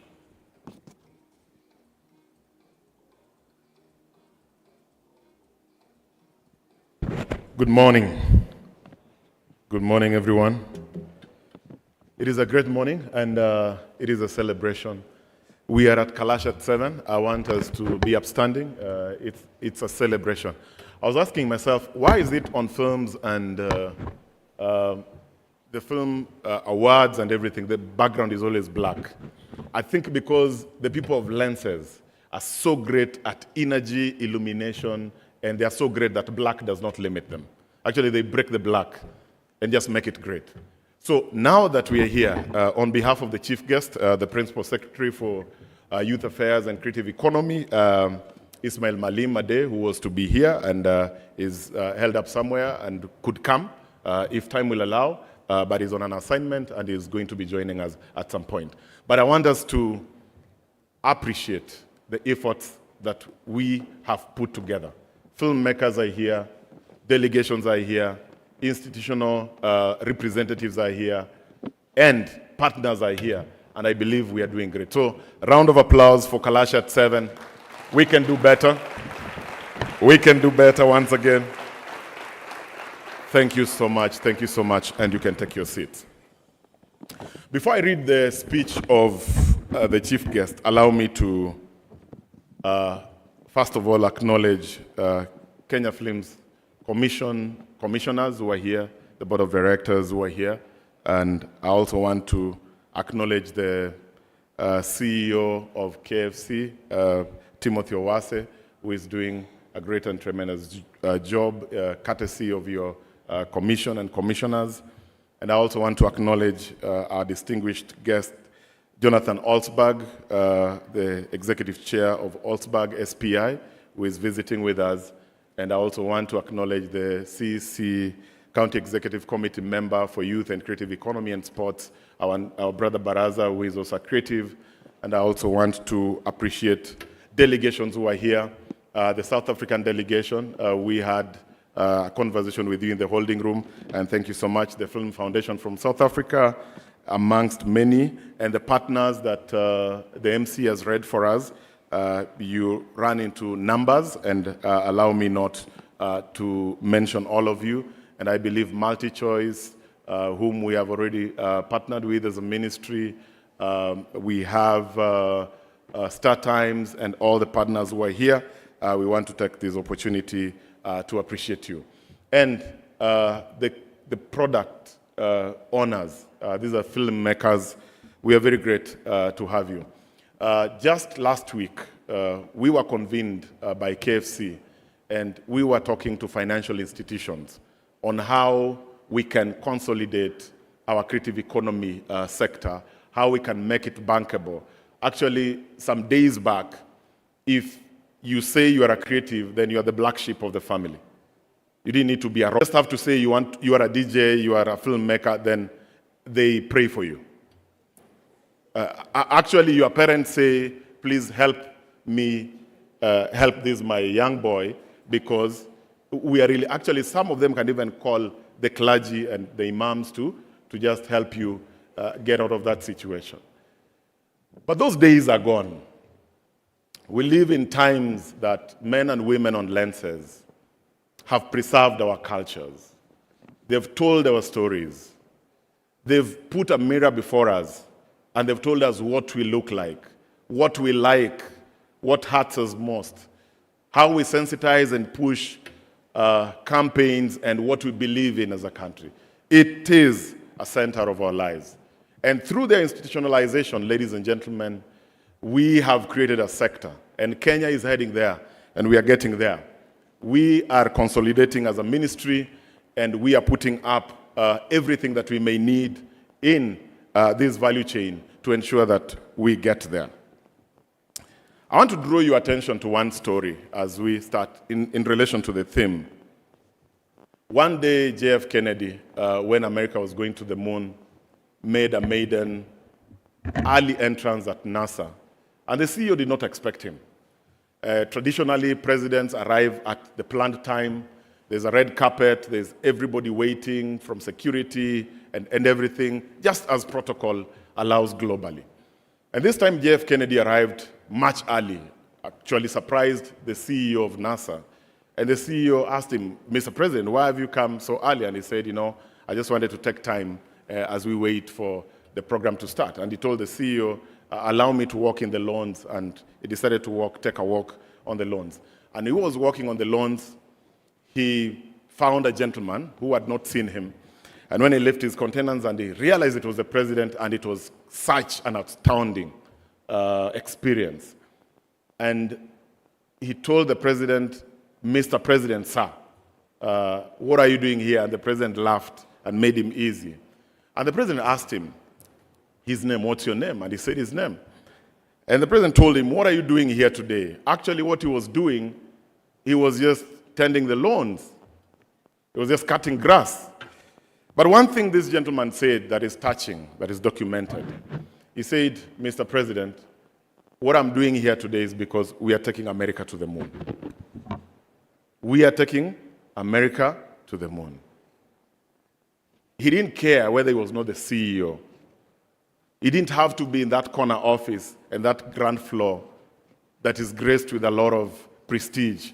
But he said, where I'm seated here, we are taking America to the moon. And ladies and gentlemen, the theme of today, which is distribution in the 21st century, is a last mile theme, because we are talking of what happens in the last mile. But this will not be devoid of few things. One, it will not be devoid of the process. The process must be there. And Kenyan government, through the Kenya Films Commission and all the partners that we're doing, we are also putting this process. The process must be there. And the people must be there before you get the product. We must invest in the people. We must invest in the process. And the process, if you unpack it in a granular manner, will encompass many other things. One, it will talk about the infrastructure that we're talking about, the toolkits and the technology adoption. We've just talked about AI here. Where are we and what are we doing? We have the MultiChoice in terms of the factory. We are putting up the best of the infrastructures as an example and a model to be replicated. The human capital and skill set, that is investment in our people, investment in our filmmakers, building their capacities, exposing them, friendly policies. And as a government right now, we are coming up with a creative economy bill. And we are ensuring that then we consolidate this sector and make sure that we have friendly policies. When we are talking to filmmakers and team, you can be aware of this. And some of the things are, why is it that when you want to shoot a film in this country, in 5 counties, you have to have 5 licenses? You have to deal with traffic police officers, law enforcement officers in all those counties. And actually, I was talking to a filmmaker yesterday, Hawi Oguna, who is here, who told me that sometimes your cameras, if they are taken, it will take 3 hours for you to be back. So you better comply. But again, this is the ecosystem that we want to consolidate, that we have one-stop licensing, such that it becomes very easy. Incentives and partnerships that we are laying down. And these will be friendly policies that are institutionalized through a legal framework. The social capital that we need for this film sector. The citizenry culture. As Kenyans, are we becoming proud of our product? As South Africans and all of us who are here, look at Nigerian films. Somebody can say, I want to kill you for 5 minutes. But it's still prestigious in the Nigerian eyes. They celebrate that. Look at Nollywood contributing to 2% of their economy in terms of their GDP. And sometimes, I said last week, that some of their films are not shot in the best of the locations. They appreciate their cultures. But then how they consume and the citizenry appreciate this culture. These will need us to work together. These will need us to push this thing together. The investors, the filmmakers, government, partners, we must come together and then create that culture that a country will appreciate the product, because that would be very key. Of course, investments and partnerships.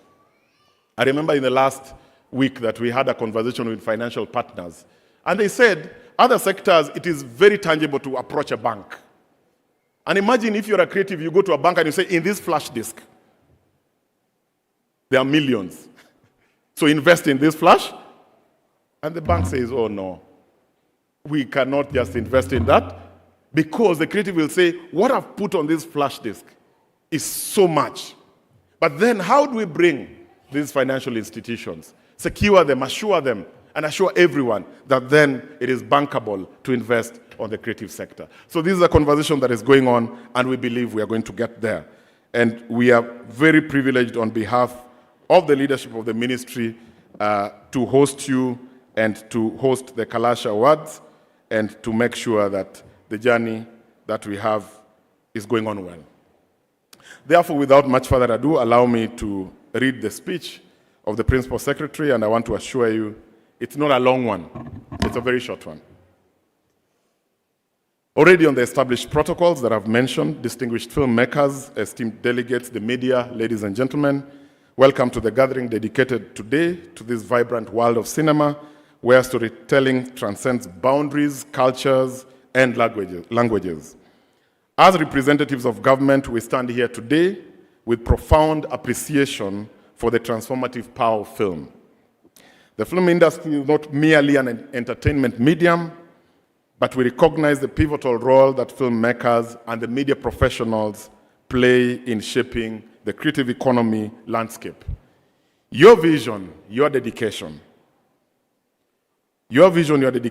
and artistic integrity breathe life into stories that resonate with audiences worldwide. Each frame, each line of dialogue is a testament to your commitment to storytelling excellence. Distinguished ladies and gentlemen, as a government, we are committed to supporting and nurturing the film sector, and we recognize its economic, social, and cultural significance.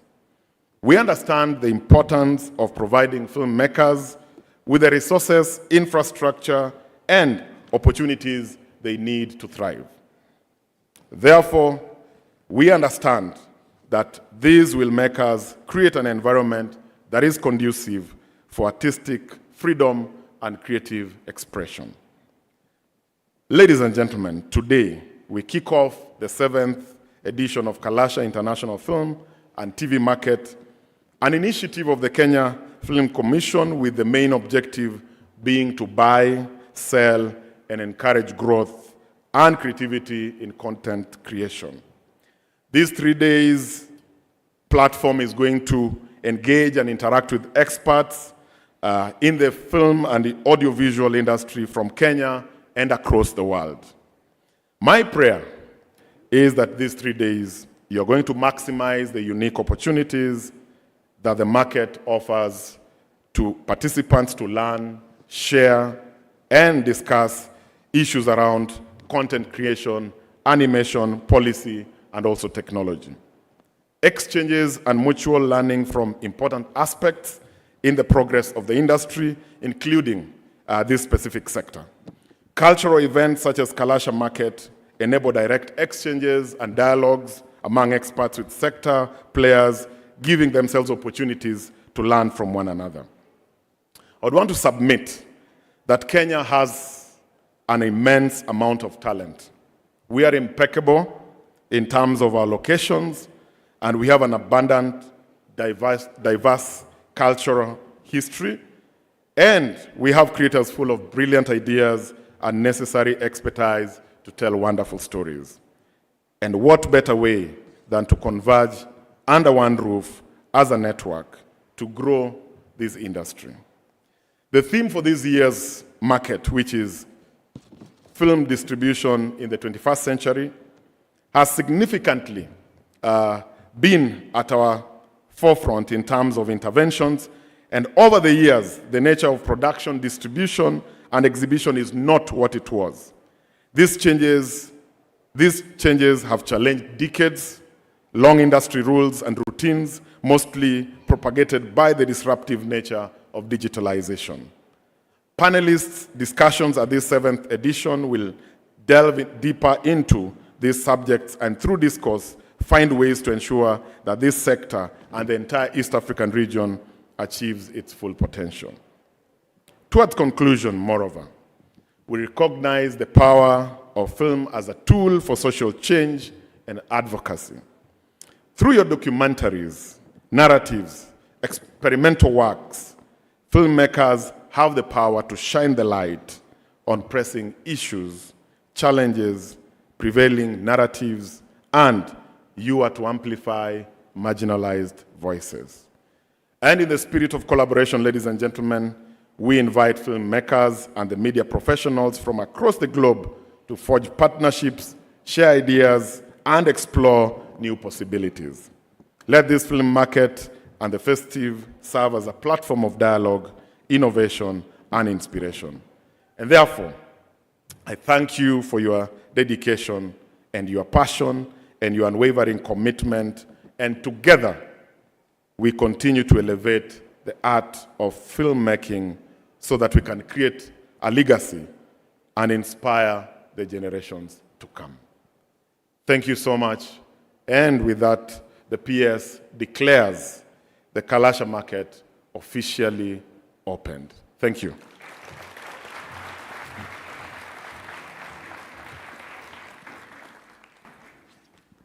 Thank you so much, Secretary Ochieng. Another round of applause for him.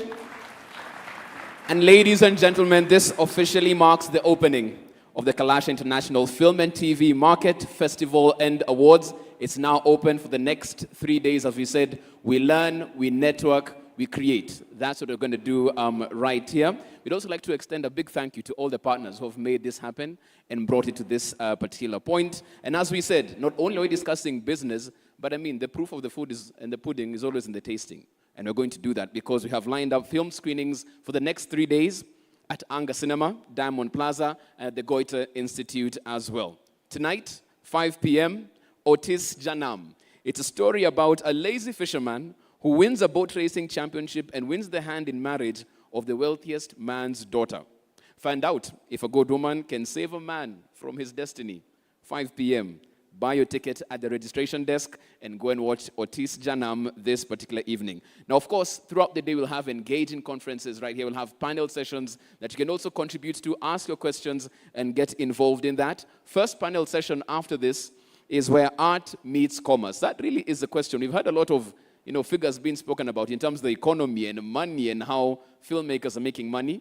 So that's a discussion we have right after this in terms of how the art meets commerce. That will be our first panel discussion. But before that, we'll have our CEO, the KFC board, speakers who have been here as well. We have Michael Mugo, Mr. Nzola as well, and our guest of honor, Secretary Ocheng, to have a tour of the exhibition booths. We shall go through this particular exit, round the left, down like that, through the booths. And as we do that, for those of us who will be seated here, we shall follow all the action on this particular screen as well. So we'll have a brief tour of the booths around this particular room and then get into our first panel discussion where art meets commerce. Thank you so much. Again, as we said, tour starts from the left. For all our speakers and the guest of honor, the KFC board, go through the left, round the room as well. Asante sana.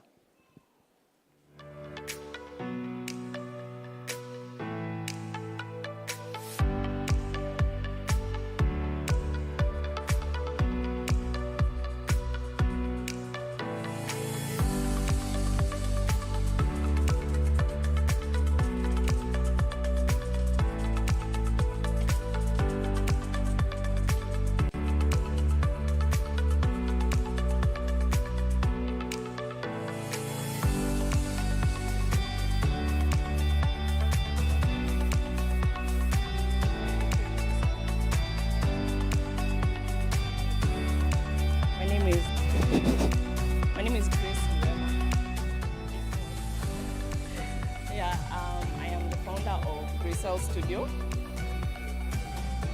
creating prosthetic pieces for film.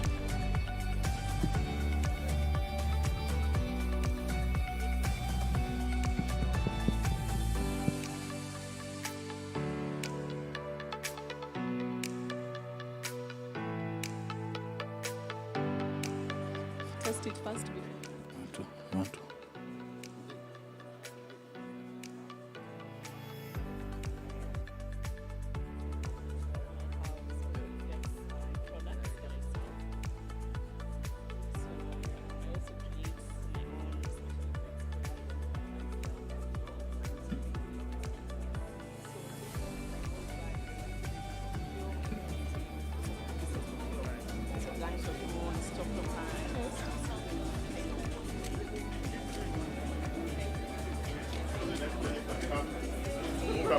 And then you become the plug. Yes. Okay. Yeah. Then we have 1 2 1 2 1 2 1 2 1 2.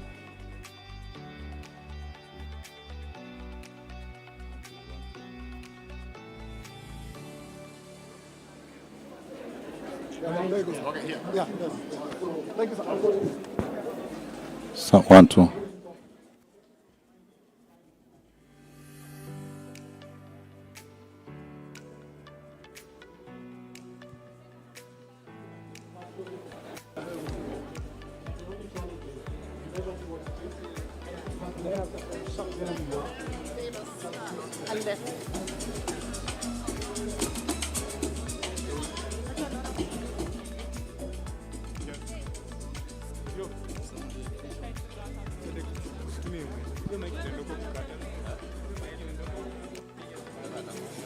Ndio huyu hapa.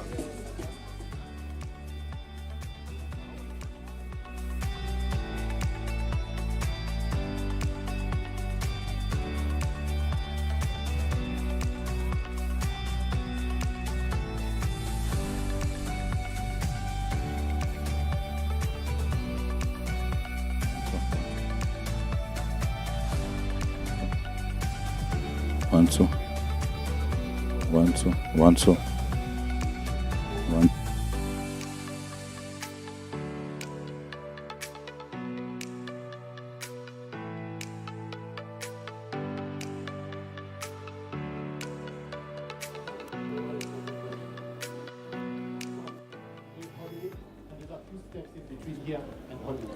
So what has happened? Give me number 2. We see this every day. We see Premier League, we see this and that. The truth is, it's happening. The technology is there. In Africa, we can afford it. But the challenge is the people. So a TV station will spend 30, 40 million shillings, put together a whole team, buy the equipment and ship them across the world to learn how to do virtual production. The challenge is 3 months after they come back, they'll move from that TV station for 20,000 shillings more. Now the TV station has invested in someone to go and has lost him to something that's not part of the craft. So what are we trying to do? As Genesis Design, we've opened an R&D center. We haven't opened a production facility. What we are saying is we need to catch up before we start playing with them. So we have the infrastructure. We've reached out to these companies who created this, and they have said they are happy to train. They want as many Kenyans to know this technology because for them they're able to sell it because the challenge of the past are not there. So we are looking for 3D artists, young people who already have the fundamental knowledge to come to our facility and be trained by the mother company. So the mother company will upskill them. We are taking a bigger cohort because the truth is we are going to lose almost 3/4 of them to the international demand. But these are Kenyans who are going out, conquering the market, getting better. So once we say we want to host Olympics, we are not shipping in thousands of people to come do the work. They are right here. So the Genesis R&D Center, what is it? Oh, I will take 10 seconds and say the R&D Center is something that you should visit us, pay attention to, because we are trying to move Kenya forward. Thank you for your time and your attentions. See you people.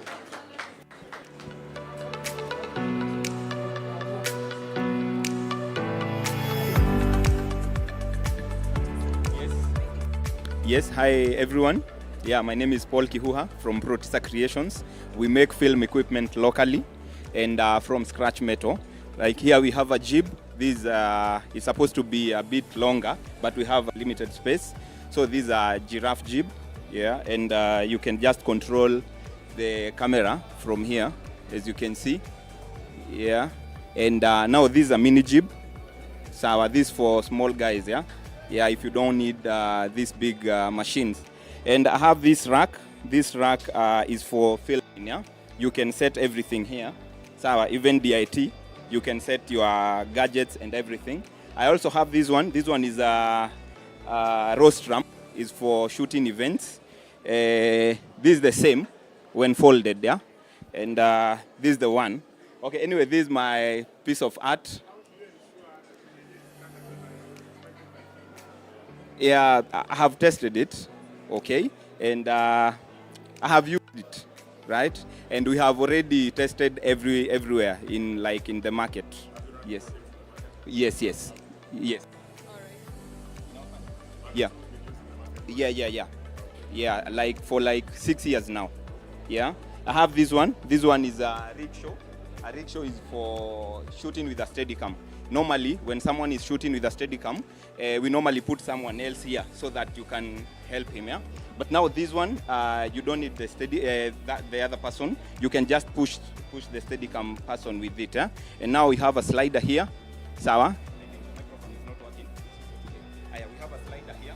This is I have a carry. This is the one that we use when shooting on. Yeah? And Snoricam, this is when you're shooting someone. Have you gone to mass production? Not really, but I've been working in the industry and not really in mass production. Yes.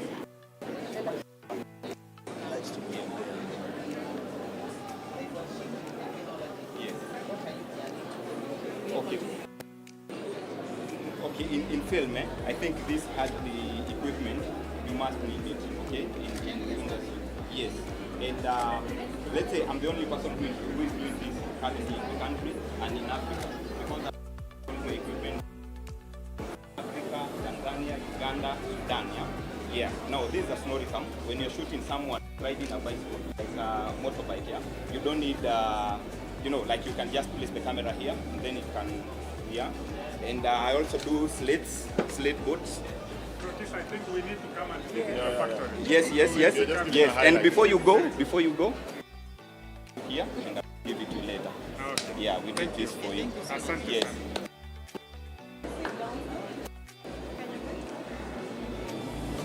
Elected.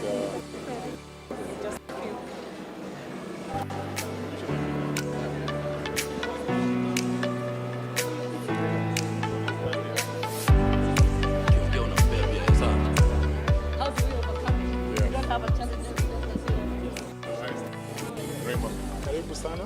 How are you? Nzuri sana. Commissioner. Karibuni sana to Hip and Sparks Lighting.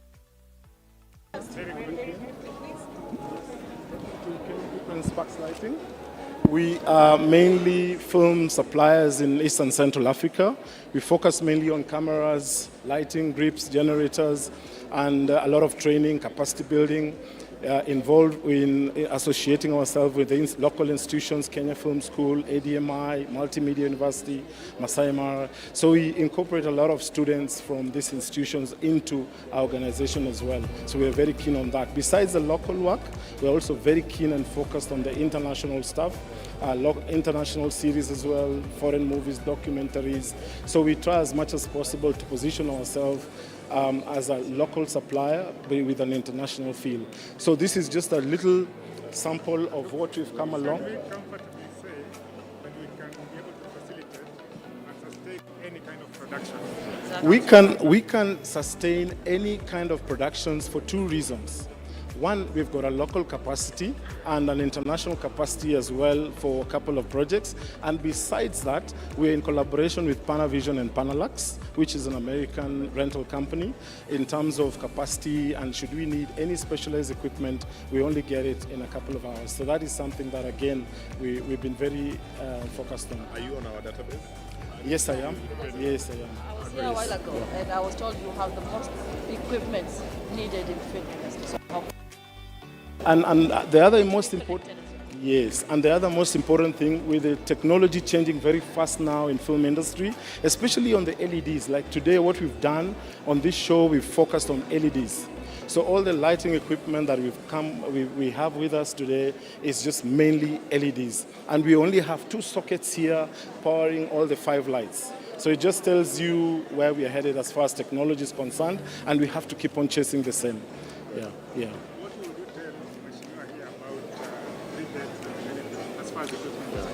That is a serious part of every negotiation that we have with every partner in terms of the rebates. As far as employment for the youth and young people is concerned, film industry is ready, it's ripe. All it needs is incentives to just spur the growth, attract foreign investment, attract foreign filmmakers to come on board, support the industry on not just on foreign business, but also on the local work that is ready. But as far as if we don't have very clear tax rebates, exemptions for areas that are very important to spur the growth, then it remains a challenge. Another one is civic education. It's important for a lot of civic education to all production houses, all filmmakers, content creators, regardless of the magnitude or the size of their companies, to understand what are the benefits which are there. How everyone needs to understand what are the procedures as far as Kenya Revenue Authority is concerned, Kenya Film Commission is concerned. Guys need to learn a lot. What already is there in terms of benefiting from existing law that is there, and what else needs to be done to spur the growth even more. Just a minute, as a Kenyan tradition, I would request please just come here and hold the camera, and we can get a group photo with you. Please stand behind.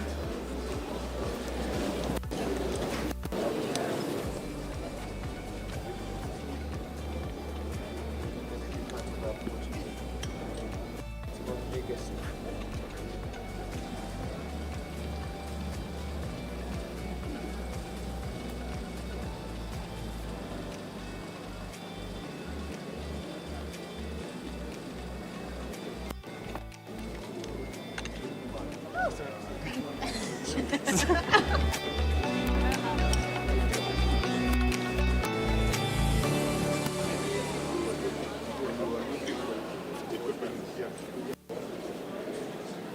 the guy is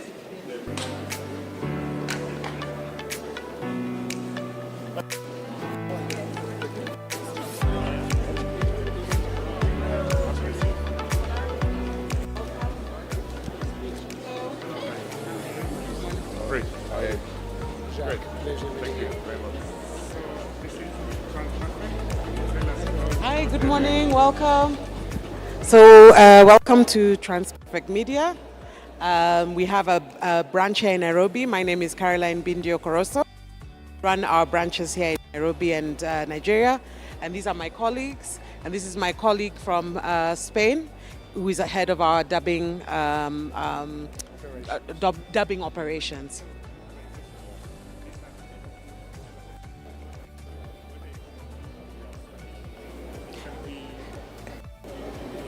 Whether it's in French, whether it's in Mandarin, yes. So the titles you see on Netflix that are running from Africa. So we do all the subtitles, which we do transcription, audio description,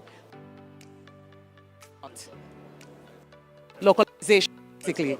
All forms of localization, yes. Whatever movie, you can either wait to title or you can replacing the voice. How would you do it for Sheng? Huh? How would you do it for Sheng? But we did it for volume, for Sheng on Netflix. So we do Sheng, we do any language. Right. Yeah. We do, like volume, we did 32 languages in order for it to work globally. So that's what we do for here in Nairobi. And we'll be happy to do it for MultiChoice. We'll come to you. Thank you. Thanks so much. All right, bye.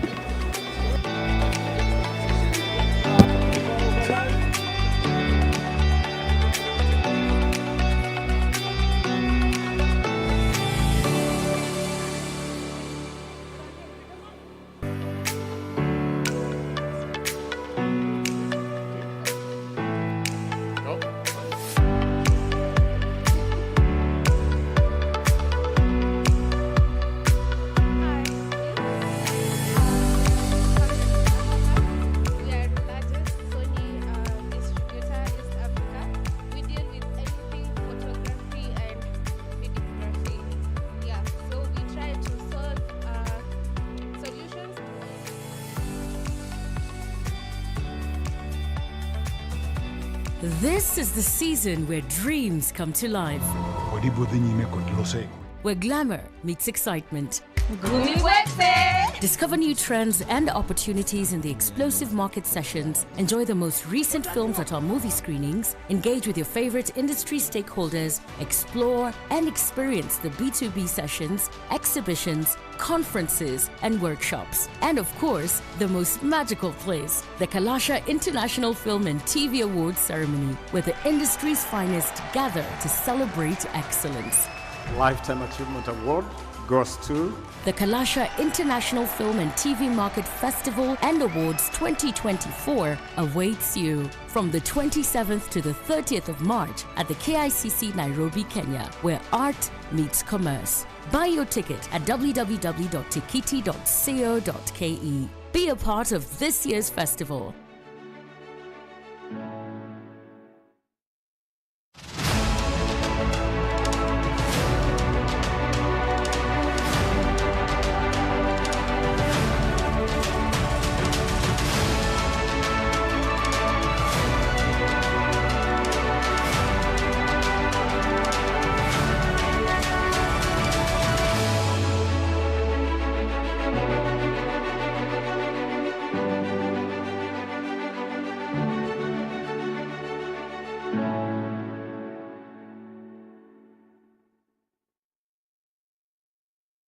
The lives of two young girls. My star sign is lucky. Something good will happen. Yani mom na dad wanafight na wewe kazi yako ni zodiac signs. Raised by secrets. There's a lot going on at the moment in this house. It's either Baluto to hiyo pesa or else. Is about to be changed forever. When their true identity is uncovered. That girl is not his daughter. That Annette test will prove me right. I'm really concerned. If they treat her like an outcast, she'll definitely go back to their family. In the brand new unmissable Zari. Only on Maisha Magic Plus, the home of local. Now available to DSTV Access. Want to elevate your entertainment? Then add Showmax to your DSTV subscription at a discount. Showmax is not a TV channel. It's an on-demand video streaming service on showmax.com. To add Showmax to your DSTV subscription, simply use the My DSTV app. Select Add Showmax. The app screen will display the discount you qualify for. Now you can enjoy exclusive shows and movies you won't find anywhere else. Add Showmax to elevate your entertainment.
A perfect family is not always what it seems. Hapa hakuna mtu anaweza kunificha kitu. When a father's past is revealed after his death, leaving his empire in the hands of his wife, son, daughter, and I'm here to mourn my husband. His other wife. Ambazula. Usijaribu. Uniwezi mimi. Who will get the castle? You have rattled the snake.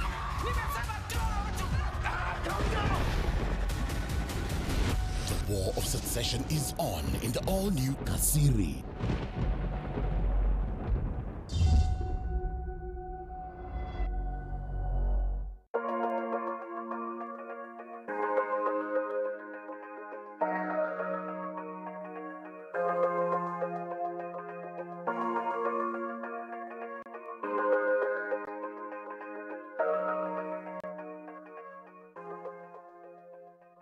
I think the reopening is here to showcase that Goethe is back, and Goethe is an open space for everybody to come, for everybody to engage with.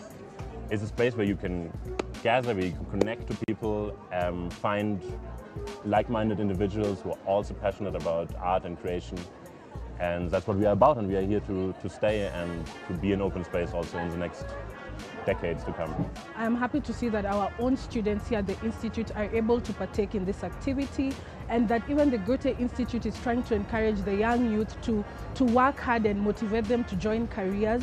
that this is spearheading them to know what line they want to do in life. So for me, I enjoy that the Goethe-Institut took time to let our students be part of this, and they've enjoyed, and some of them now even have interest to work in the German sector.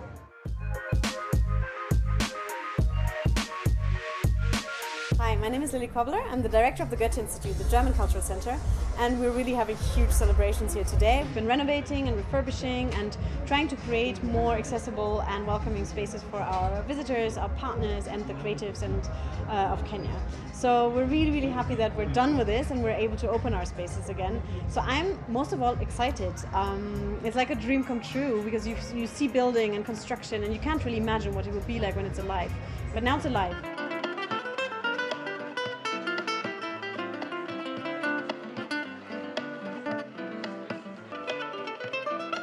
I'm really delighted and honored to be here tonight for the reopening of Goethe-Institut after almost 2 years of renovation and refurbishment. It's more than a facelift, it's a whole makeover to last for the next 60 years. My name is Josephine Ochieng. I work here at Goethe-Institut under the school sector. I am the project assistant for PASH project and Bildung Kooperation Deutschland, that is BKD. So in this reopening, we were able to invite schools from Nairobi, and also we had Naivasha girls coming in, and we had a lot of activities for the students. Like they also took part in different activities and they were able to win various prizes. The global project is in 6 different countries, 3 in the Middle East and 3 in Africa. Here in Kenya, we focus on capacity building programs and also giving the platforms for creatives and artists to showcase their artworks. The objective of the project is to increase income and employment possibilities for creatives and artists. My name is Keith Ubanga from Starehe Boys Center. I'm in Form 4 and I'm 17 years old. So my experience in Goethe-Institut has been quite eventful. We were able to do various activities such as spin the wheel, where we get to answer questions relating to Germany.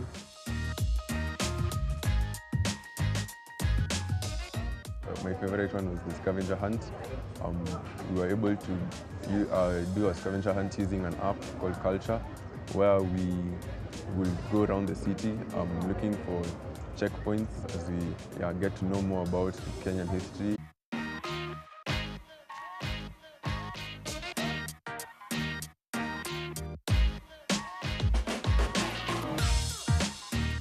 I've just come from conducting a really fun DJ workshop from Alliance Girls, and I feel like they've really inspired me. They've thrown me back, first of all, to when I was younger and in high school.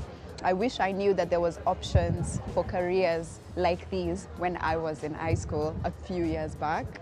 And I feel like the impact of this workshop is not only exposing them to other career paths, but also empowering them to know exactly what it entails to be a DJ, not just the playing the music and having fun, but setting up your gear, troubleshooting, sound, if there's something wrong with your wiring, just empowering girls and young ladies to know that they don't have to wait for somebody to check their technical gear for them, they can do it themselves.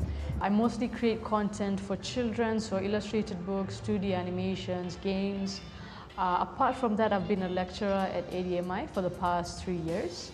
I've been teaching illustration in animation, so everything that goes on before the actual animation production, including character design, that's what I do. So back in 2021, I partnered with Black Rhino and Goethe-Institut, and I was given training in VR. So I was part of the state-of-the-art 2.0 Usoni. I was one of the 5 artists, and I created different cartoony-looking scenes that represent the style that I'm after.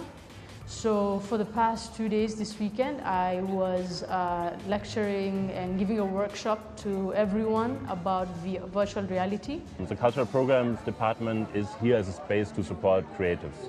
We welcome all kinds of creatives, especially young and mid-career creatives, to explore new practices, new approaches to art making, to engage with different art forms. We support specifically some larger projects in key areas. For example, the Dance Life Fest that's coming up this year again, focused on contemporary dance. We have an exhibition series that supports artists in making ambitious conceptual artworks and exhibiting them here at Goethe-Institut. And also, you know, we obviously build international connections, especially to Germany, to find international partners for connecting the Kenyan art scene to the world. Supporting creatives, man, like from the very first day I walked into the Goethe-Institut, actually, this Goethe-Institut, I've always got a yes. Even if it was a no, but he waited and waited and then it turned into a yes. So I just want to appreciate them for supporting the art, supporting the artists.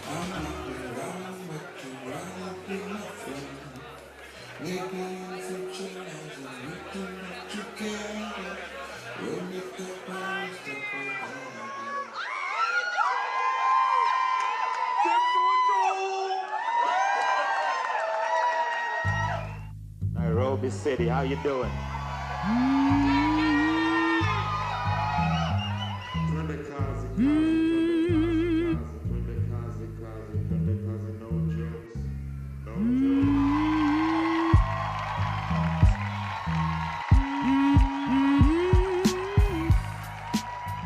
yangu na Goethe join na go way back. Kabado naishi Kibich, way back yani.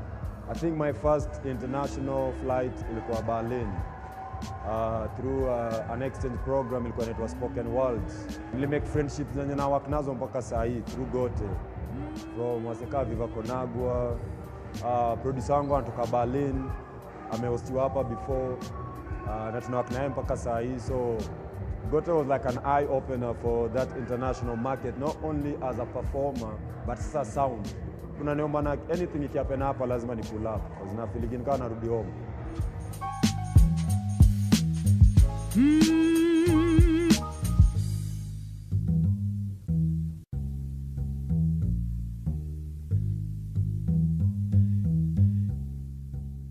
We hope that these spaces will be an inspiration to artists, to students. We have expanded our terrace. Actually, the terrace was not in existence at all. So we are glad that that has been put in place and our spaces are a bit larger, and we hope that these spaces offer inspiration where artists can come here, bounce their ideas around each other so they can learn and grow.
Want to elevate your entertainment? Then add Showmax to your DSTV subscription at no extra cost. Showmax is not a TV channel. It's an on-demand video streaming service on showmax.com. To add Showmax to your DSTV subscription, simply use the My DSTV app. Select Add Showmax. The app screen will confirm that you qualify for Showmax at no extra cost as a DSTV premium subscriber. Now you can enjoy exclusive shows and movies. Add Showmax to elevate your entertainment.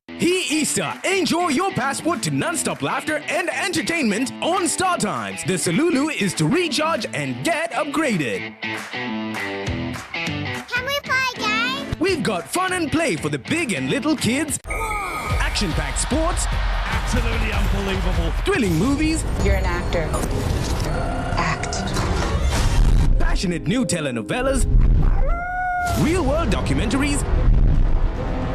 Are you saying yes to the draft? unmissable reality, and fantastic local shows. Recharge on your current bouquet and get upgraded to the next higher bouquet for 1 month. Burudika na familia. Download StarTimes on app for unlimited entertainment anytime, anywhere. StarTimes. Enjoy digital life.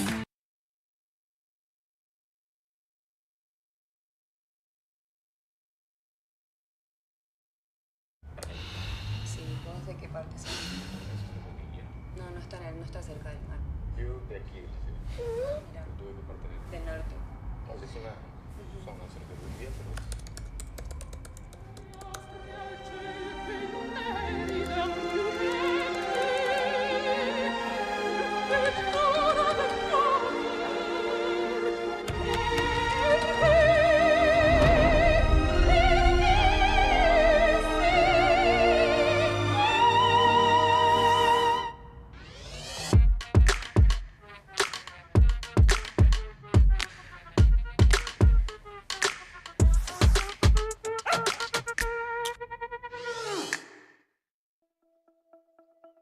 My name is Grace Murama.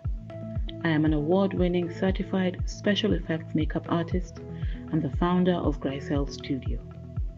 Initially founded in 2015, I discovered my passion for film early. Goethe-Institut Studio provides special effects makeup services, also known as SFX, for film and TV, one-on-one classes for fellow artists, as well as providing high-standard professional materials used in the makeup effects industry. These include silicone, sculpting materials, makeup prosthetic pieces, cosplay, student educational kits, and so much more. My goal throughout the years has been to develop and produce the highest quality FX makeup services and products to ensure that every artist can fully express their creativity. Discover the world of Goethe-Institut Studio and experience the transformative power of exceptional makeup. This is the season where dreams come to life, where glamour meets excitement. Discover new trends and opportunities in the explosive market sessions. Enjoy the most recent films at our movie screenings. Engage with your favorite industry stakeholders. Explore and experience the B2B sessions, exhibitions, conferences, and workshops. And of course, the most magical place, the Kalasha International Film and TV Awards ceremony, where the industry's finest gather to celebrate excellence. Lifetime Achievement Award goes to the Kalasha International Film and TV Market Festival and Awards 2024 awaits you from the 27th to the 30th of March at the KICC Nairobi, Kenya, where art meets commerce. Buy your ticket at www.tikiti.co.ke. Be a part of this year's festival.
was discussed today. Tomorrow we're talking about the business, how we factory class of 2024. Side of the room was a bit cold.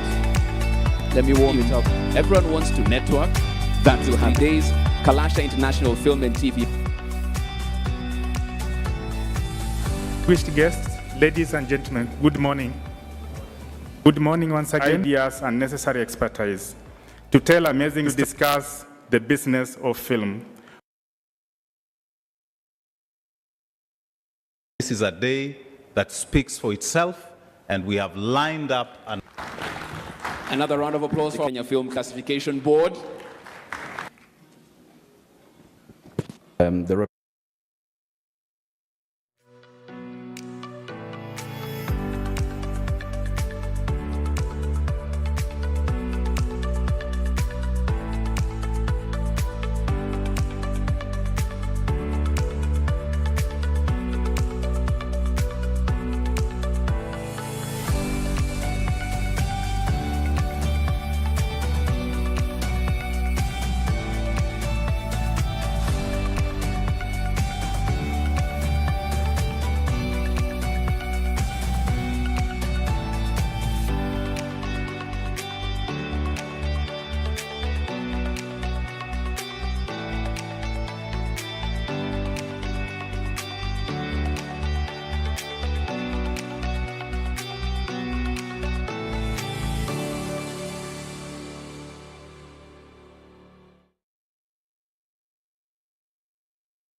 Ladies and gentlemen, welcome back.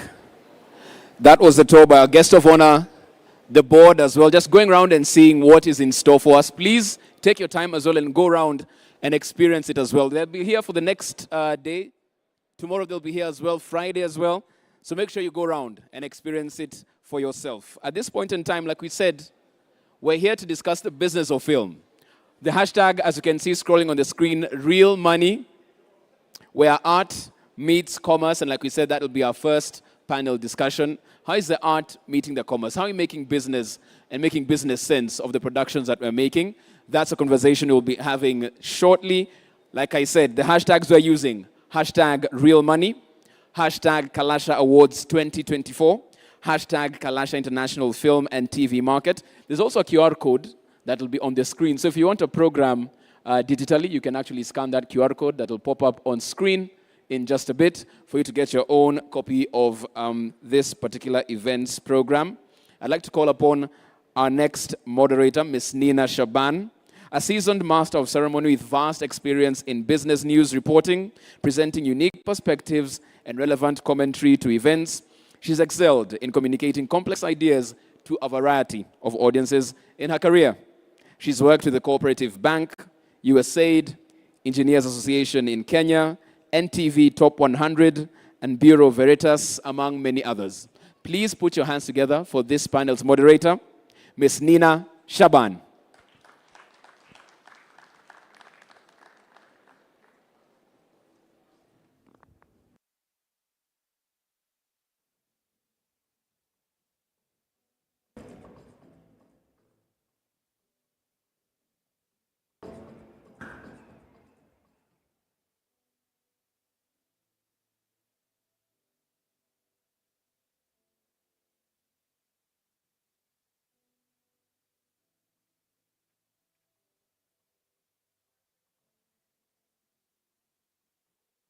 Good morning.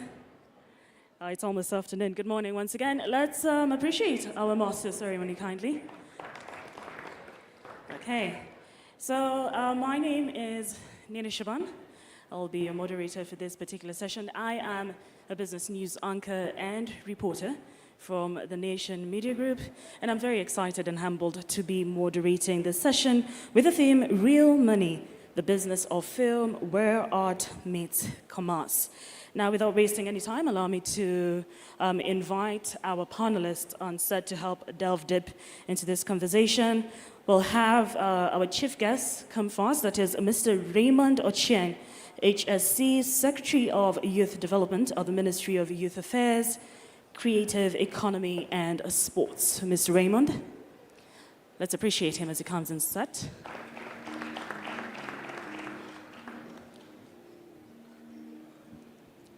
Okay.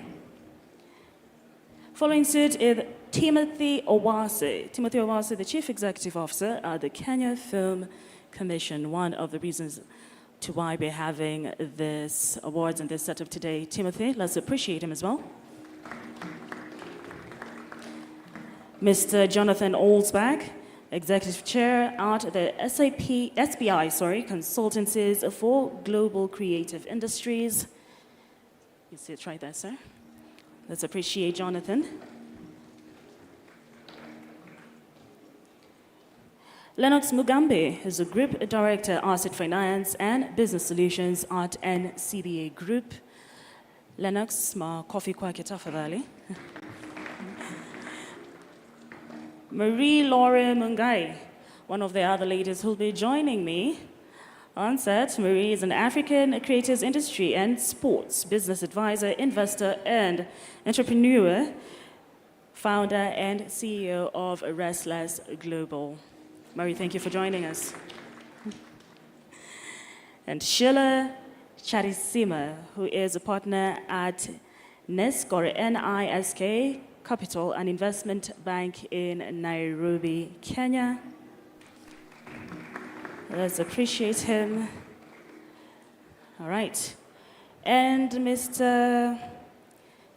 another Timothy Okwaro, the current director of MultiChoice Group East and South in Africa channels. Timothy, karibu sana. And thank you so much for joining us.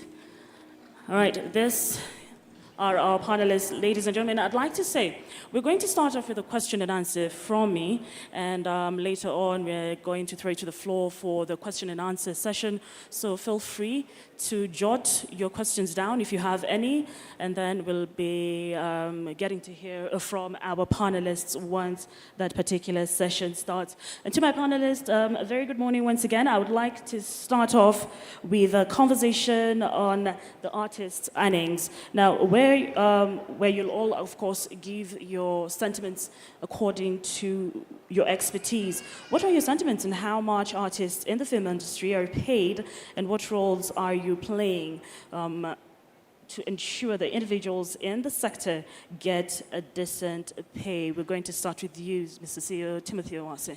Thank you very much. Thank you. Thank you very much for that question.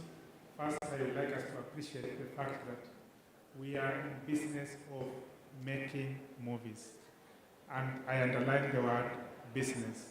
The reason as to why I underline the word business is the fact that we make movies in a very structured manner.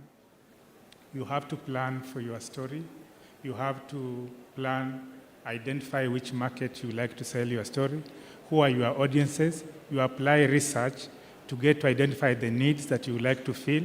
You must be able to apply marketing tenets in terms of pricing, branding, distribution, among others. So when we talk about artists' pay, this is just part of one of those elements within the value chain that must be addressed by the producer at any given time that you are championing a project. So artists' pay, just like any other employment, I believe artists always deserve to be paid what is commensurate to their works. And the key factor here, especially when I look at the local environment, my challenge is how do I enhance the Actors Guild and see to it that the Actors Guild is actually applying the already set rate card, a rate card that will be able to provide artists remuneration that they deserve at any given time. And again, let us all appreciate the fact that as an artist or as an actor, you are paid based on your expertise. You are not being paid because you've just been called in to be a participant. Right, Jonathan, I'd like to, thank you, let's appreciate him, there you go. Jonathan, I'd like to hear your take on this. Do you think that artists are actually being paid enough? And what role are you playing to ensure that they get their dues? Okay, thank you very much. And first of all, my gratitude. It's a privilege to be here and share this event with you. So thank you to Timothy and everybody for inviting me. So just a quick word. We are a UK-based management consultancy. We're a business and government advisor on how to grow these industries.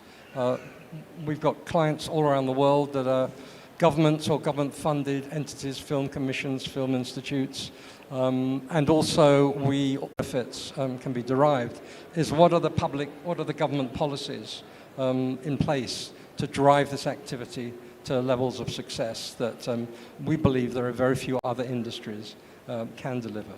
I'll be happy to talk more about those in particular later on, but thank you very much. All right, what about you, Mary? What do you have to say about this? And immediately when you're done, you can hand it over to Sheila. Sure. Well, first of all, I would also like to thank Timothy and the Kenya Film Commission for this invitation. It's always a pleasure for me to come back to Kenya, where I spent 10 great years of my life, actually also as a producer, so I know the struggle. My work now is to advise very large investors, especially DFIs, so development finance institutions like IFC, Afrexim Bank, the French, in how to finance and invest in the creative sectors. One key thing to note is that for many, many years, I've been in this business for 20 years, including 10 in Kenya. For many, many years, there was no institutional money available to finance the creative industries. A lot of us have been doing work in the background to make the potential of the creative industries known to these type of investors. I believe that we have made great progress, so much so that several of them have now committed very large funds to the African creative industries. From what I can see among my clients, we have about $2.5 billion that are now committed to be invested in this sector. This is an enormous amount of money. However, this money is sitting there undeployed as we speak. So one of the challenges is that these big investors do not have the tools to actually finance creatives, artists, and entrepreneurs in these sectors that are very often very, very small entities, very emerging entities, very often informal still, not structured. But another challenge, and I will link it up to your question, is that it's still not clear which entrepreneurs, creatives are bankable, what is their business model, and really where is the money. So I was glad this morning listening to the speeches to hear that this is very clear in everybody's minds here, and I really appreciate the evolution of the conversation that I'm seeing across Africa and here in Kenya, and all the speakers have reinforced this morning. We're really here in the business of making money out of their creativity. So for artists to be paid, they need to show how their work is generating value that translates into money. And so that is really the first step. Nobody deserves to be paid if they're not creating value, unless then you look for grants, which is totally valid. And grants can be a tool for governments to support things like cultural heritage. There's plenty of countries around the world that are actually subsidizing their cultural sector, and that's one way to go. In Africa, we don't have that much money to spend on grants, so we need to focus on revenue-generating activities. So this is really what we need to discuss today. There are several avenues to go towards that, but really we need to brainstorm and find ways on how these artists and creatives can come together, structure themselves to build businesses that are profitable and that can then be investable by banks, by large investors, and continue to grow and create more wealth. Well, before you give the microphone to Sheila, maybe you can expound, Mary. What exactly do you mean by creating value? Creating value, so there's different kinds of value.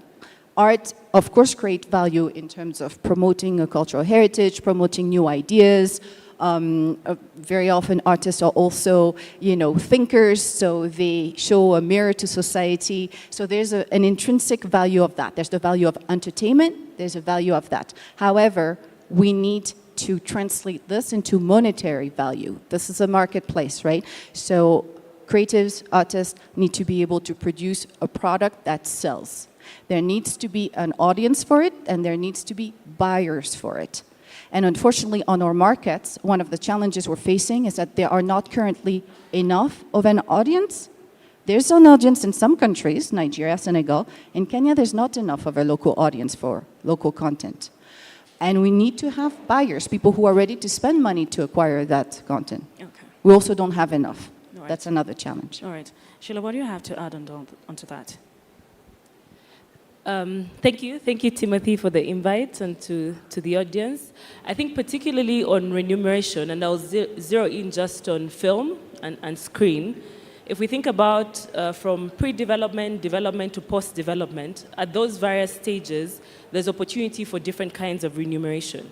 I think what we've seen on the continent and some of the pain points, if I can say, of the creatives is how much of your IP do you actually give up, right? And with the current financing structures, there's a lot of pre-sales to large distributors and gap financing. So if you don't own much of your intellectual property, you could be paid less at the beginning in the pre-development and development, but if you're able to benefit from the upside when it does well, and this is a little bit of aligning of incentives, it goes back to who owns your IP and how much have the larger distributors or some of the current mechanisms we have for financing, particularly I'm focusing on film and TV, how are those actually sort of cutting the artist short? So what are we doing to try and solve this? So I'm with NIST Capital. We've partnered together with Invention Studios to create the Anansi Fund.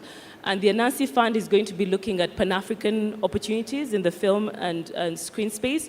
And one of the things we're trying to solve for by having a pool of money that can support creatives from various stages, and the question will be what stage we play, to what extent do we allow them to then also participate in the upside? And it goes back to the structuring around intellectual property and who owns that intellectual property in the long run. That's what I would add to it.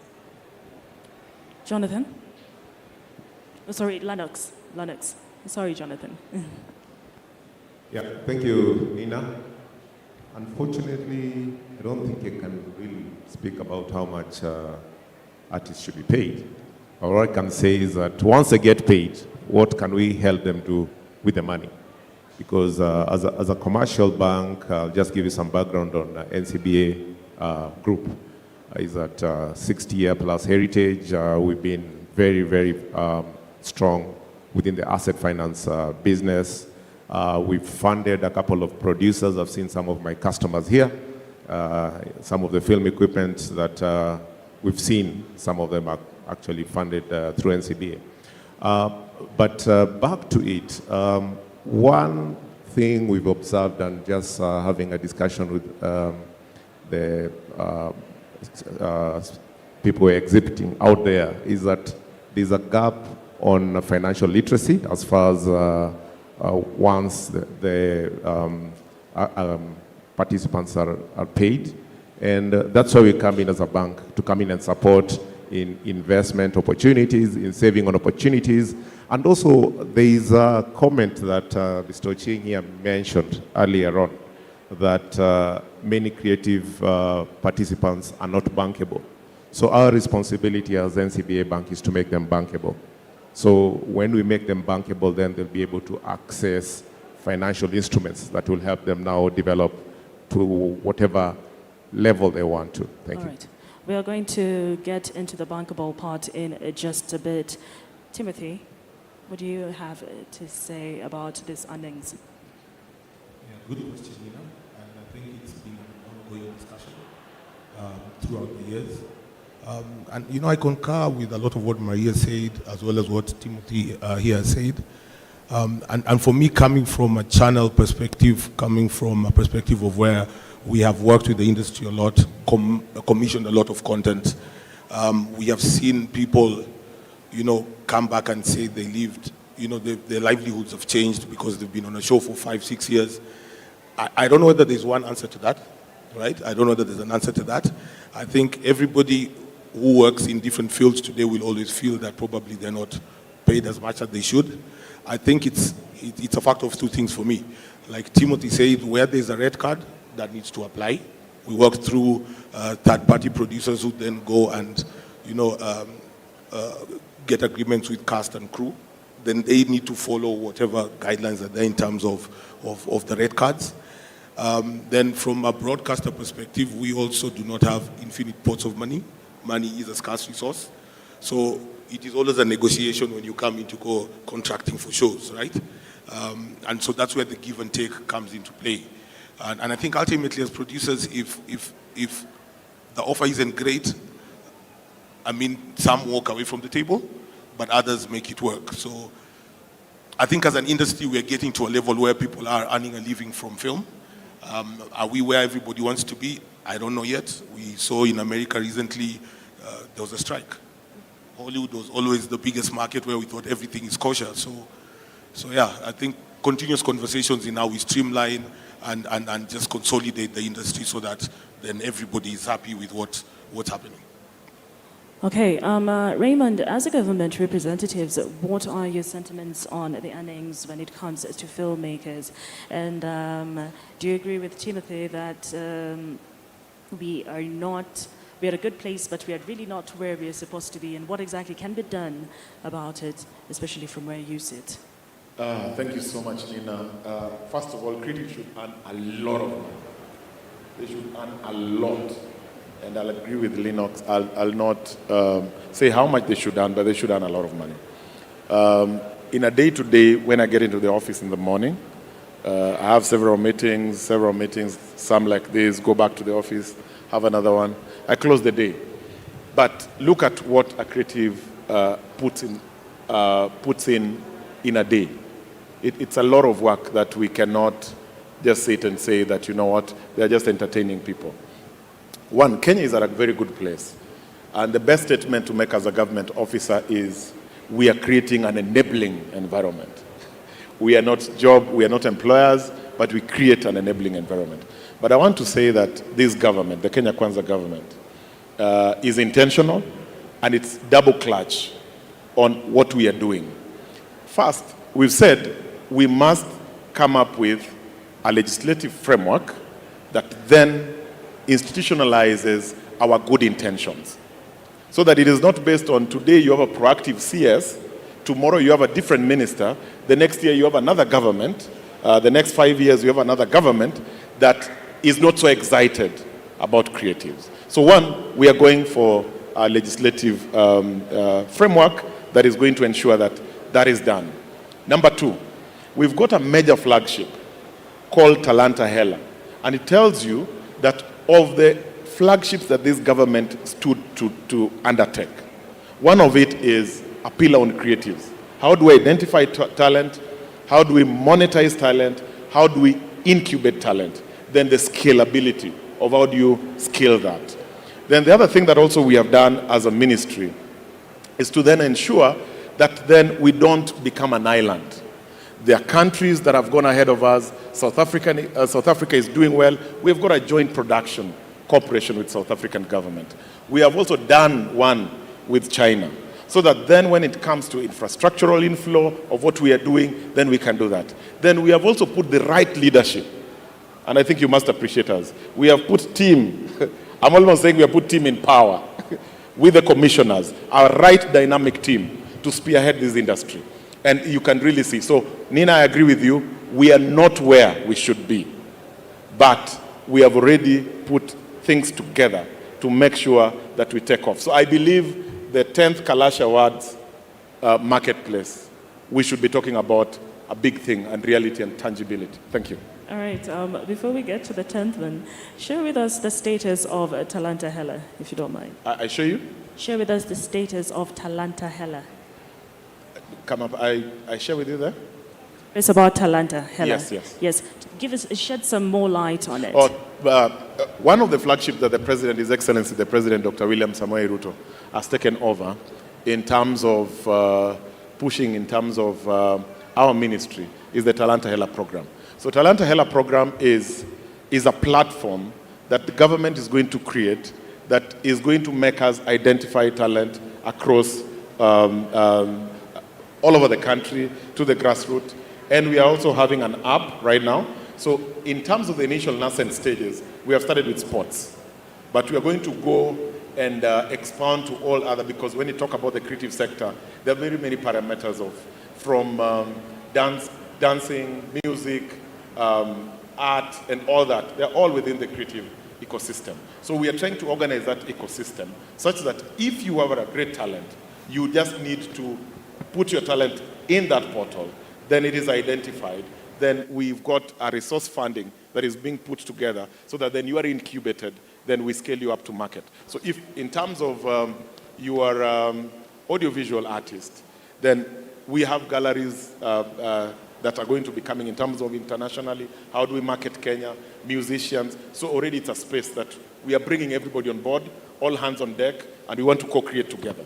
We are not saying we have the best minds, but we are bringing all the creative minds on the table. We have already told KFC, how then do we bring creatives together to be organized in a way that they are the ones who should come on the table to articulate what creatives are doing. Not a well-meaning fella like myself, but the real practitioners. So how long before it starts benefiting the filmmakers?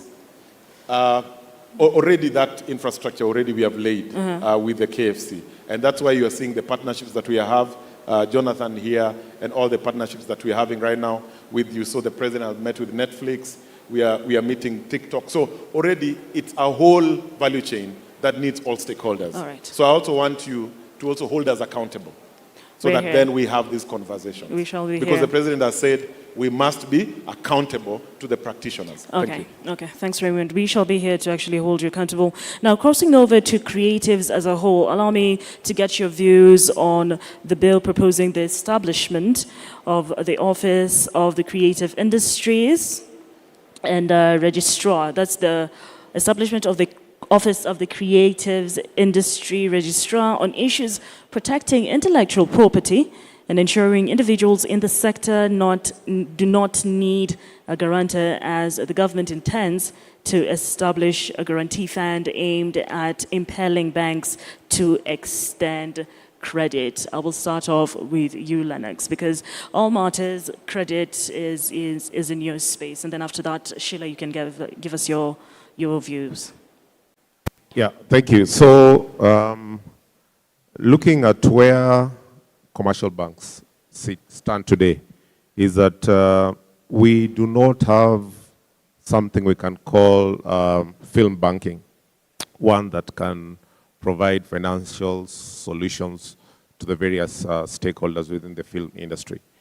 And that's a gap that is there today. So if a client walks into any commercial bank with a flash disk, Robert, you mentioned that, Raymond, sorry, you mentioned that, chances are high that a banker will ask, so what do I need to use this for? Why? Because we do not have specific funding solutions within the space, yeah? Again, I know there is a lot. So where does NCBA in this particular situation sit at? So as a commercial bank, first, we are the only commercial bank in the market today that is providing access to credit to the film industry. We have a number of customers, including creative schools, where we funded equipment, cameras, lighting, audio equipment, including software. The challenge we have as far as that nature of funding is concerned is that it borders on traditional funding, whereby a bank will say, give me collateral, I lend to you money to buy the equipment that you want, but not specific funding towards the equipment that you require.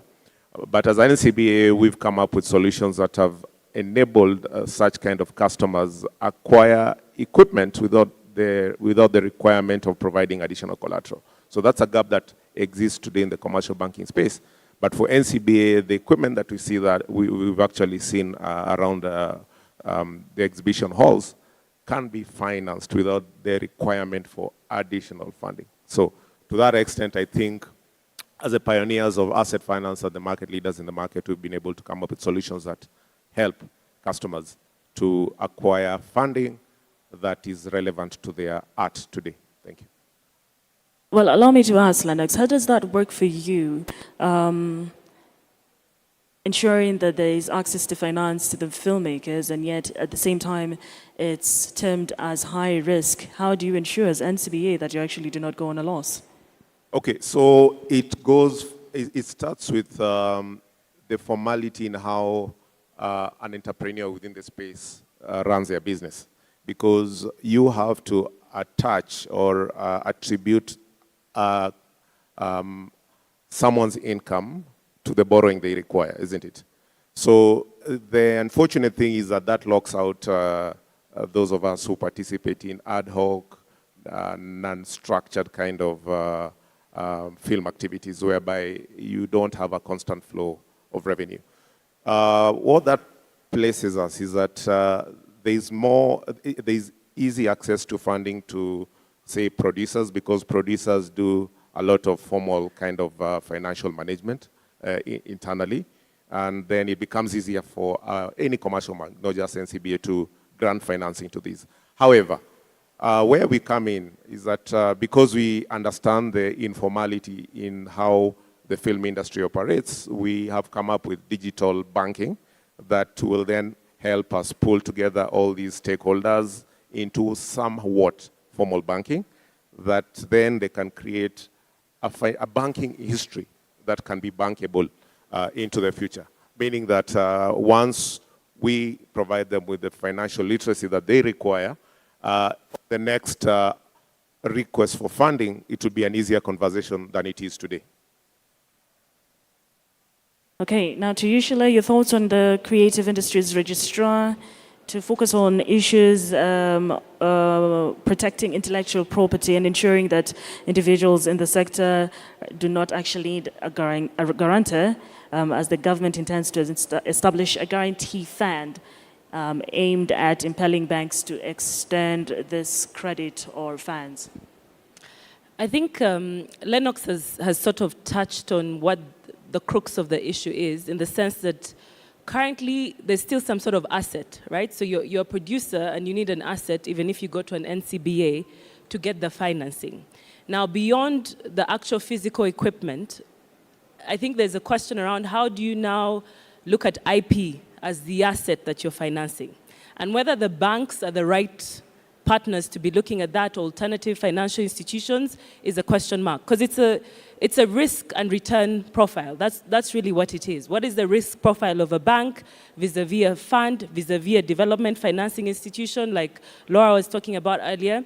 And I think the person who's done it to the largest scale right now is Afrexim, with sort of looking at the intellectual property somewhat in a project financing way. And so basically they'll say, we'll take over your property, we'll give you debt until, this has done very well, and then we release your intellectual property back to you. So I think by the government creating a guarantee on the back of IP, they are mitigating risk, because ultimately it's a risk mitigation equation.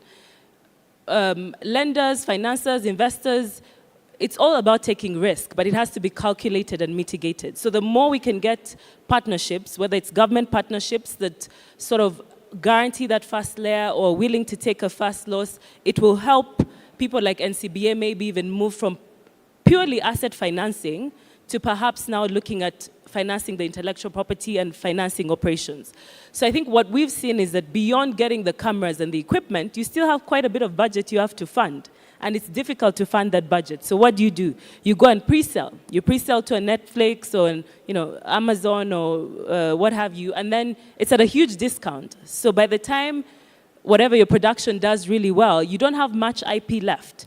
So I think government has, in providing a guarantee layer, they're actually solving the risk issue, or they are mitigating the risk issue, and that can encourage other players, whether banks or other financial institutions, to play. So I think it's a good way to think about how do we make it bankable? It's how do we mitigate that risk? Yeah. To build on what Sheila and Lennox have said, first of all, I'm really glad that a bank like NCBA is taking on the creative industries and taking that lead, because that is really, really needed. And there's space for all the different types of financing that Sheila just mentioned. When it comes to IP, I think that's something that needs to be understood, is what exactly IP is.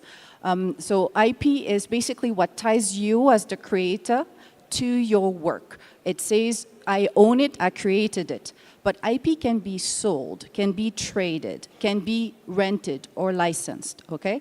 So one first issue in the creative industries is that for very long, IP is what was sold alongside your product to a buyer, for example. Sorry, MultiChoice, but this is what you guys were doing for a long time. I know things have evolved, which meant that once you were doing a sale, you were not in control of your IP anymore. So if you want to do a sequel, if you want to do a series from a movie, you cannot because you don't own your IP. This is also what Netflix does if it acquires your content as an original. Right? Now things have evolved and all these platforms, they know they have to adapt to international standards where actually they can still acquire all your IP, but they will also license it. So the license just gives them the right to distribute, to keep your IP. So that's one first thing to really understand. Then the other thing is, how do you actually potentially use IP as collateral? That is a question that is top of mind in the creative industries around the world. It's not just a question in Africa. And it is extremely difficult. Why? Because it means that for a bank to use your IP as collateral, they need to know that if you are not repaying the loan, they can do something with that IP. They can sell it. Okay? Otherwise, it's of no value to the bank as a collateral. Right now, there is no secondary market in emerging markets like Africa for IP. So let's say you own, you have IP on a project that has not yet been produced, and you're trying to get a loan from Linux. He can hold your IP, but if you don't pay back the loan, he has nowhere to put that IP. Nobody wants to buy it. It's not even produced. So at the moment, this problem has not been solved. Okay. However, what can be done around IP is that if you're somebody who is a content creator, who has a history of creating high-value IP, I see Tosh right in front of me here. People know you. You have a history of producing high-value content. You have a history of partners, of buyers. You have a company that is well-known on the marketplace. You have your accounts in order. And Linux can look and say, yes, he's been around for 20 years. He's done this.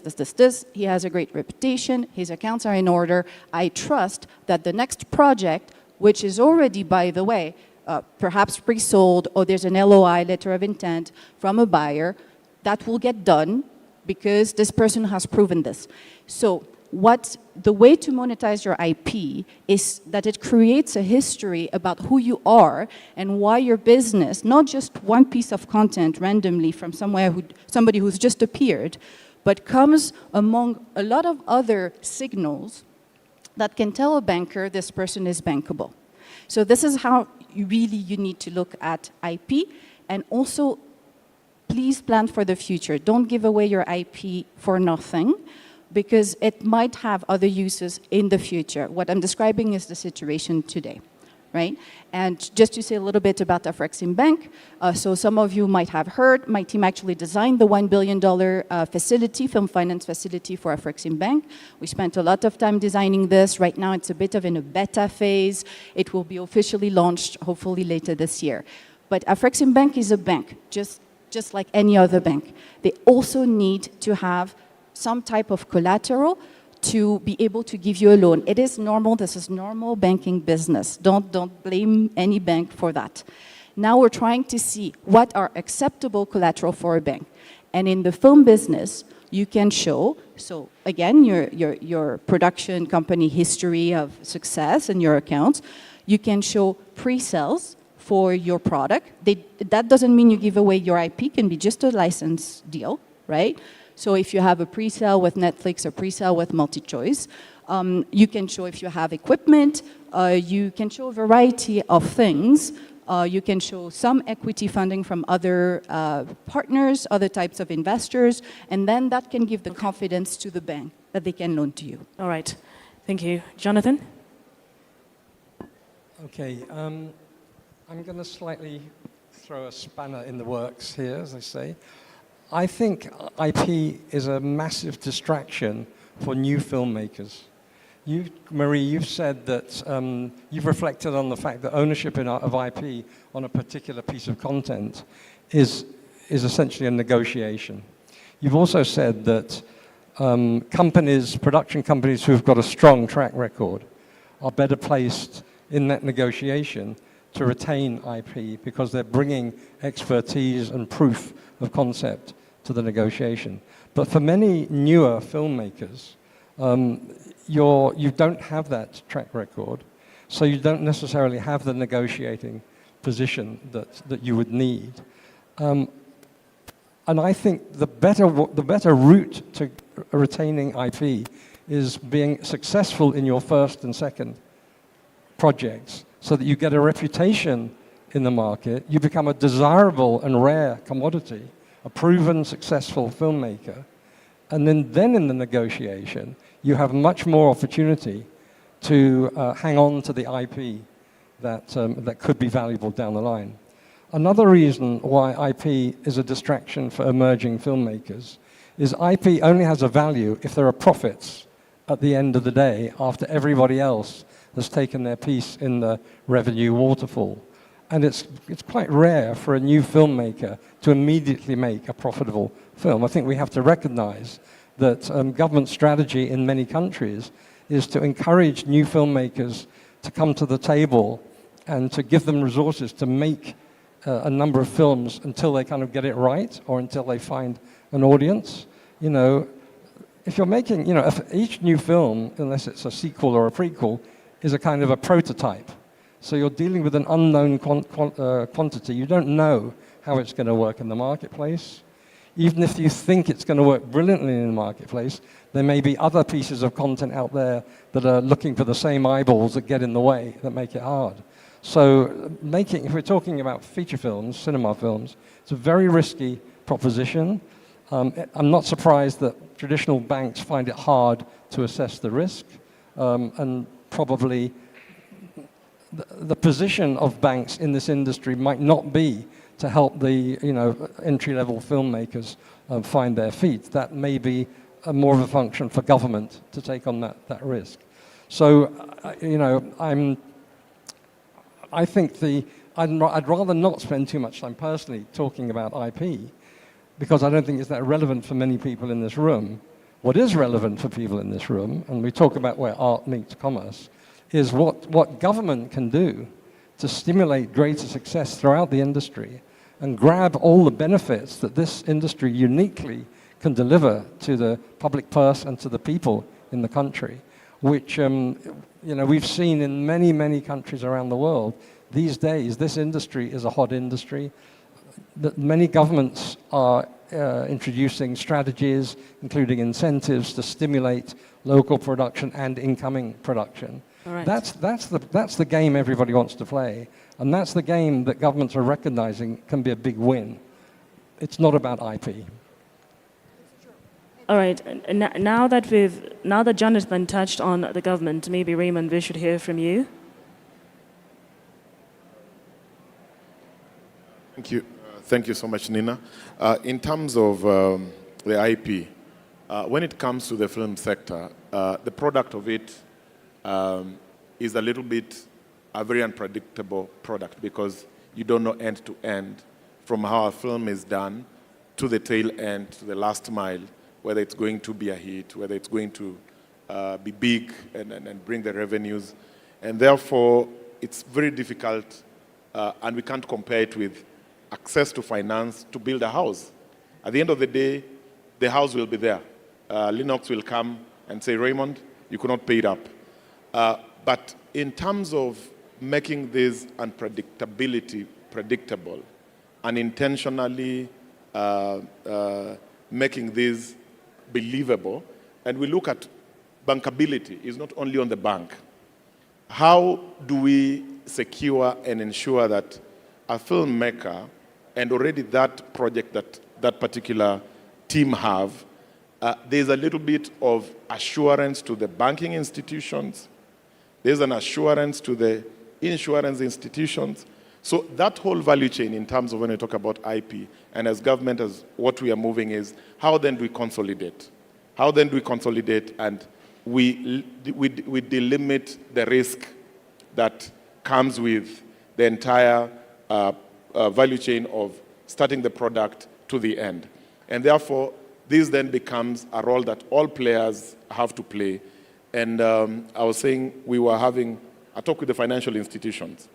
And I think one of the things that even came in terms of, then how do we ensure a film project? Because the risks that come with it, they don't know to what extent will the risk be. So quantifiability of this. And therefore, that's why that legislative framework of ensuring that then we have the IP, you have the creative registrar, are one of those steps, but it's not the only one.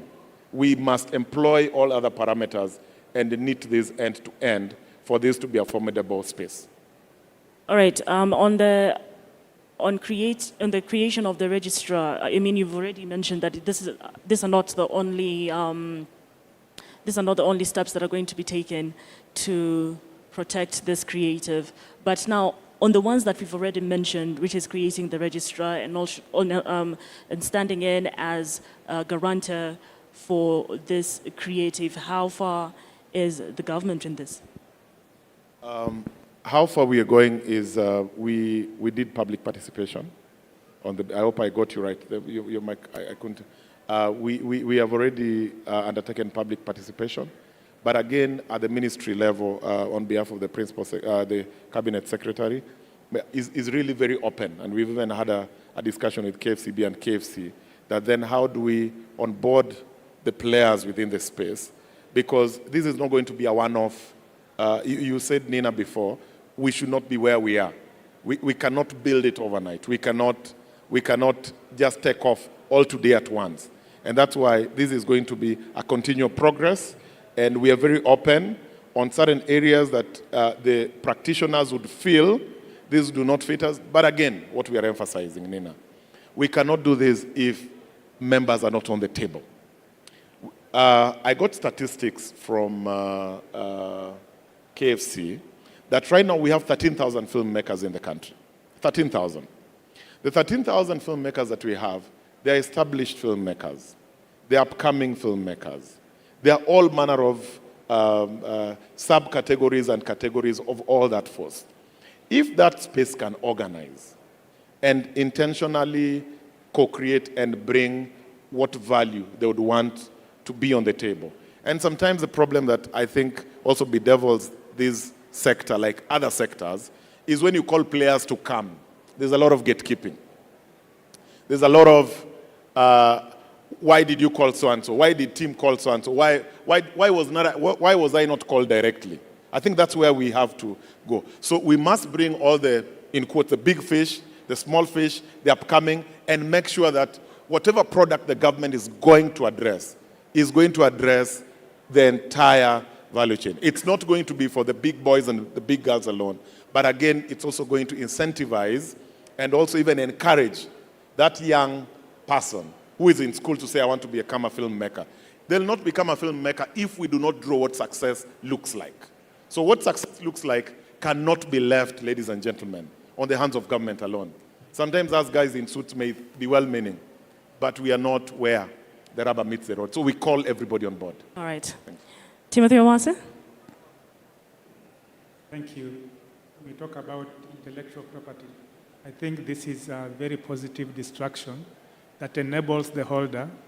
It gives the holder ownership. It also assures one that I have rights on a given product. And when we link this to the National Registration Service, we are looking at a value chain where we would like to see that I can be able to tell that Raymond has a product that is registered, and this project or this product has been in place for a given period of time, that you can be able to take the trail from A to Z. When you have that, then the element of valuing your IP will enable a negotiation between the holder and the bank, especially where financial issues arises. Of course, we must be able to attach value to any given IP, because that is what really matters at any given time. Thank you, Timothy. Timothy number 2? Or should I say Timothy number 1? Thank you, Nina. Look, I think interesting conversations that we're talking about IP here, right? Because it's part of growth of the industry where today, when we came in the morning, a lot of people are speaking about the new ways of generating revenue for the industry. And here we have, Sheila and Lennox from the banks, and they're talking about IP and how, you can get loans from that. I think, and Maria alluded to this, our model has largely been where we take the IP, and exactly for the reasons everybody has said, it's a risk. And when we started productions in Kenya, there wasn't much financing, right? The Hivas and everything we've had today, there wasn't much going on in that aspect. So when a creative has a burning desire to show their production and comes to us to finance the entire thing, then it only holds right that then we take that IP because we're taking the risk on that. We have also had licensing agreements, many of them, and that also works. But the basis of that is then I have to see your entire production, and it's not many producers that can fund that of their own pockets. So I agree that it has sort of been skewed in one way or another in terms of IP towards the broadcaster rather than the creative. But with all players coming into play, and as Raymond has said, it takes everybody, then the industry can start to get more robust. Then you'll have a mix of people who want to own the IP and go for these funding options and produce shows, and they come to the table to us and they negotiate to keep their IPs, and they can monetize moving forward. And we'll have that mix, because globally that is the trend. It just depends on the owner of the content and what they want to do with it, I guess. All right, thank you for that, Timothy. To the public, do we have any questions or a show of hands? Oh, goodness, wonderful. So can I just ask one last question and then I throw it to you? Sawa? Yes, Auntie. Very quickly, let's just take a minute to touch on the essentiality of financial literacy when it comes to the film industry, or creatives as a whole, actually. Starting with you, Sheila. Just a minute, and then we throw it to the floor. Can we touch on financial? Oh, literacy. It's critically important. I think, obviously, if you're going to get into a negotiation to deal with the asset that you have that you're trying to monetize, you can never go wrong with financial, being a little bit, financially smart. I think the benefit of the internet is you can kind of get yourself familiar with at least basic language. Sorry, I think my question just was too open.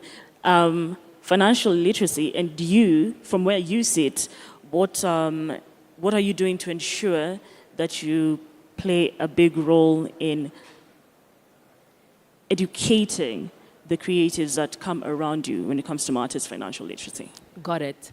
So I think in that regard, particularly with our partnership with Invention Studios and Craft Services, there are producers that have gone before you, have the experience, they can explain part of what we're trying to do from a financial perspective. But I also believe that if you're in the market for the long haul, you do need to explain. Sometimes people don't say when they don't know something. I think the first thing is to say I don't understand, or to look for that information. But with our partnership, we actually have people in-house that have done the financing and the creative side, and so can better support creatives who don't understand. But I think it's critically important. Otherwise, you end up in an unfair power structure. But I think also creatives have to raise their hands and say, I actually don't understand this structure at all, and I either need to get help or you need to spell it out for me. Same question, right? So personally, what I do, so I actually do a lot of writing and talking about these issues. So if you're a filmmaker, someone from the industry, please follow me on LinkedIn. You have my name there, Marie-Laura Mungai. I write a lot about the industry. I try to demystify the business workings behind the creative industries. I give a lot of tips. And I also go around, speak at panels like this. My personal focus this year, as I said, my work is mostly now on the side of the investors, but I feel I've gone a long way in my advocacy there. I continue that, but investors have now woken up to the potential, so I think we're quite advanced. Now the challenge is that the creatives need to structure themselves, and financial literacy is a very big part, but I want to also make a point. If you are a creative through and through, if you are an artist, you don't need to stretch yourself to become a business person. You can partner. So please make teams, right? Partner with someone, a friend who has more of a producer mindset. A producer is like the CEO of a film or a production company. It's their role to run the company, to run the numbers. Partner with an accountant. You need to have that skill within your business. If you cannot do it yourself, it's okay. You don't have to do everything yourself, but it needs to be part of the team around you. You will never be able to access financing if you're one individual in a vacuum with a good idea. But if you have a team of skills that are complementary and you turn it into a business, then you can access financing. Yeah, I would 100% agree with Marie. I don't know why we would expect creative people to have particular abilities or strengths in finance. These are two different halves of the brain. And as you say, you can bring in executive producers or others who can help put the finance together, who've got the expertise. However, I would like to add another element to this, which is the need for creatives to have business literacy. So what does this mean? I can exemplify this by this example. Let's say a producer walks into a cocktail party where they're not known, and somebody asks them, what do you do for a living? And the filmmaker says, I make films. I think it would be better if that same individual would be going into that room, ask the question, what do you do for a living? And they say, I run a business that makes films. Well, when you talk about credit, I think when we look at banking institutions, they are in business of two things. One, risk, and the second one, credit. As a filmmaker, you must be self-aware as far as financial literacy is concerned, because financial literacy enables you to look at aspects of management, how you engage, how you partner, and also how you run a profitable business. At the Commission, we create more of capacity building as far as financial literacy is concerned. We engage banks, we engage insurance firms. In addition to that, we also engage the Kenya Bankers Association with the view that we would like to see a situation where the government puts in place a credit guarantee scheme for banks to have a ride as far as filmmakers' access to credit is concerned. But more so, self-awareness is very critical. We continue to champion the capacity building in this area, because the more you are aware of this particular fundamental point, the more you are able to engage and you are able to rally what you want to achieve. Thank you. Thank you so much, Nina. Our steps, the way I'd said, is to consolidate. And I agree with what Maria said. The filmmakers and the creative space, they must organize. And I keep on just emphasizing, just imagine a voice of 13,000 people in a platform and reaching out to 13,000 filmmakers and bringing them on financial sustainability, packaging their brands, institutionalizing themselves. And just the way Jonathan has said, and Maria as well, you don't need to be a financial expert, but then there are financial experts that can help you. When we were having a conversation with financial institutions, Nina, some creatives did not even know that we have lawyers and legal experts who are just within the creative sector in this country. So you see, knowledge is power, and this is what needs to go out there. We have a problem, and we don't want to extend this now that we are building this up. Again, creative space is wide, it's beyond film. But in this country and everywhere, you have creatives becoming celebrities. Every day you watch those ladies and gentlemen on your screens, but in real life they are broke. Sometimes you hear they were given some 2 million Kenya shillings, and their images are used for 1 year. So you get people battling with the depression because they can't get out there. Some of them do not even have a car to move from one place to another place, because when you get there, everybody say, you're a big star.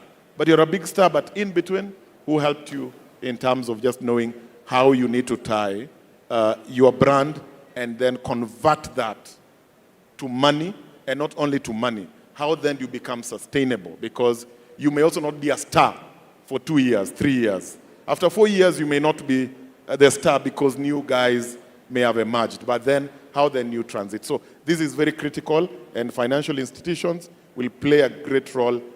Let's organize, and let's consolidate ourselves. Let's be that voice. Then it would be easier to reach out to 13,000 than to reach out to individual creatives.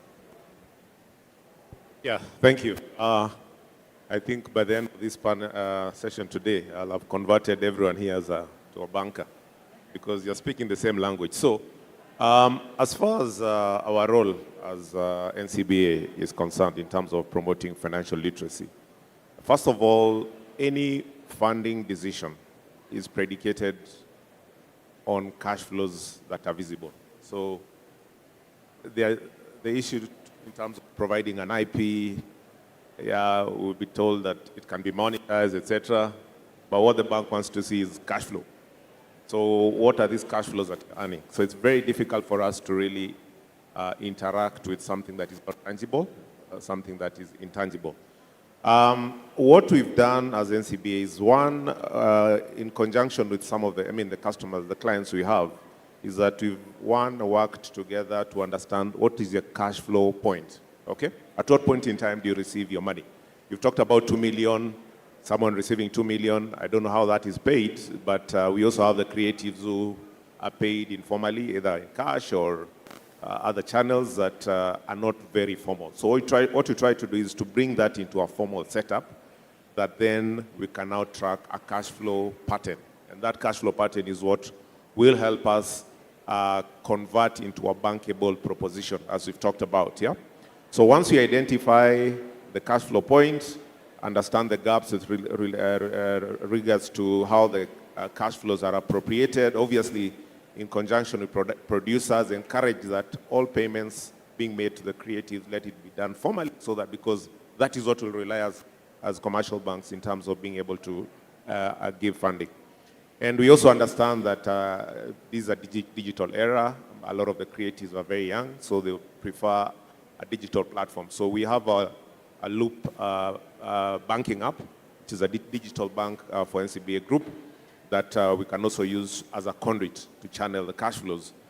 Then, thereafter, we have, in each of our branches, we have personal financial consultants who can now engage with the individual creatives, get to understand what are your funding requirements and how can I then structure something that meets your cash flow patterns. So that's, in essence, is what we've done as a commercial bank to make sure that we create financial literacy, and one that will help these creatives access funding at the point when they require.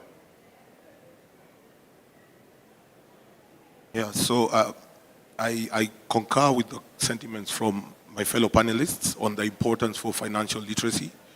I think for us over the last, 10 years, we've been producing about 500 hours every year, a lot of content.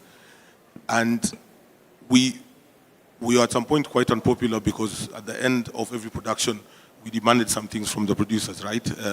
Receipts, bookkeeping, accounting, just so that we could show them that you need to run film as a business. It's the business of film. And that should trickle down. And to be honest, just like I said earlier, the industry in Kenya has grown in leaps and bounds. Where we are today is not where we were 6-7 years ago. And the conversations we're having today means that we are going to the next level. So I would urge producers and the production houses and their teams to take financial literacy, as a very important subject, because it might also address what we asked in the beginning as to whether guys are being paid enough money. Is it a case of not being paid enough, or when the money comes in, like Raymond says, it just goes? And so we're none the wiser as to what's really happening with the people's bank accounts. Even things like having a separate bank account if you're a production house and not using your personal bank account to put in money. Separate those two things so that you're running film as a business. no organization, no CEO in an organization or a owner or a partner puts money in whatever accounts they have, right? So just structuring yourselves in such a way, that will get us to that point. All right, until this point, let's appreciate our panelists kindly. Tuwapigie makofi. Tutawashukuru tena sana. Now to the floor. Okay, wonderful. So you'll introduce yourself, alafu kisha tuulize swali. Waulize swali. Thank you. My name's Ezekiel Onyango, but you can call me Easy. I'm the chairperson of the Kenya Film and Television Professionals Association. And the 13,000 plus people you've talked about are my children. So I have a question, but you will allow me to contextualize my question so that it can be understood and not be put out of context.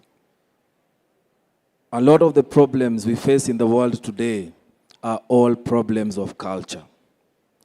Climate change is a culture problem. It's in the culture of the way we do things. Health issues that we face in the world are culture problems. The problems we are discussing here today are also culture problems. It's a culture of consumption. It's a culture of producing. And so, if you look at it that way, you find something that I call the tragedy of producing in Kenya. Because there is a very highly misunderstood concept of what these people do. And let me paint an example with a comparative. And the comparative I'll take is the comparative of a subsistence farmer who plants maize in seasons in Kitale. And compare that person to a filmmaker in this room. When it's planting season, the farmer will get subsidized seeds. They will get subsidized fertilizer.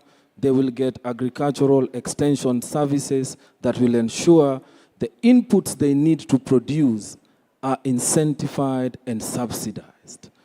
On top of that, the Ministry of Agriculture has policies in place that ensure the process of farming to the level at which you can hire a tractor from the county government is also incentivized. Then when the product is ready and they can harvest, they've got a guarantee route to market because they can take it to their own subsistence market or they can take it to the National Cereals Board and it is bought at a price.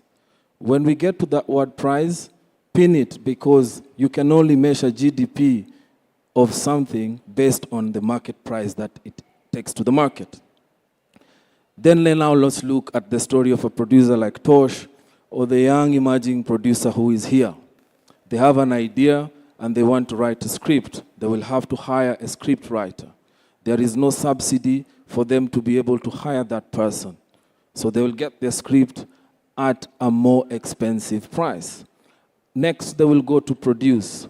There is no single input they will need in the process of production that is subsidized, protected, or supported by any policy to say that it is even nearly incentivized.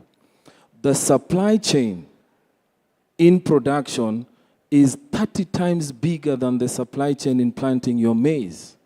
So there's this misconception that these guys are not organized, these guys don't know what they're doing, but I'll tell you today, the producer pays more tax than the farmer because their entire supply chain is tax heavy.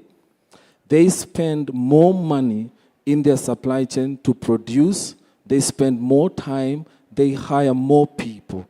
But the real tragedy is that they cannot price their product because it's non-tangible.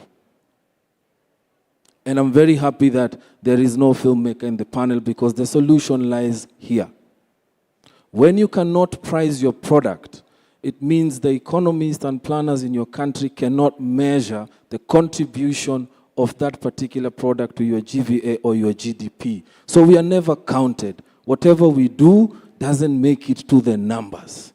And that is why there's a cultural belief that they are not organized, they are not doing. No, they are doing. And they are doing more than what the subsistence farmer is doing. That is the context I wanted to put. Now I'll proceed to my question.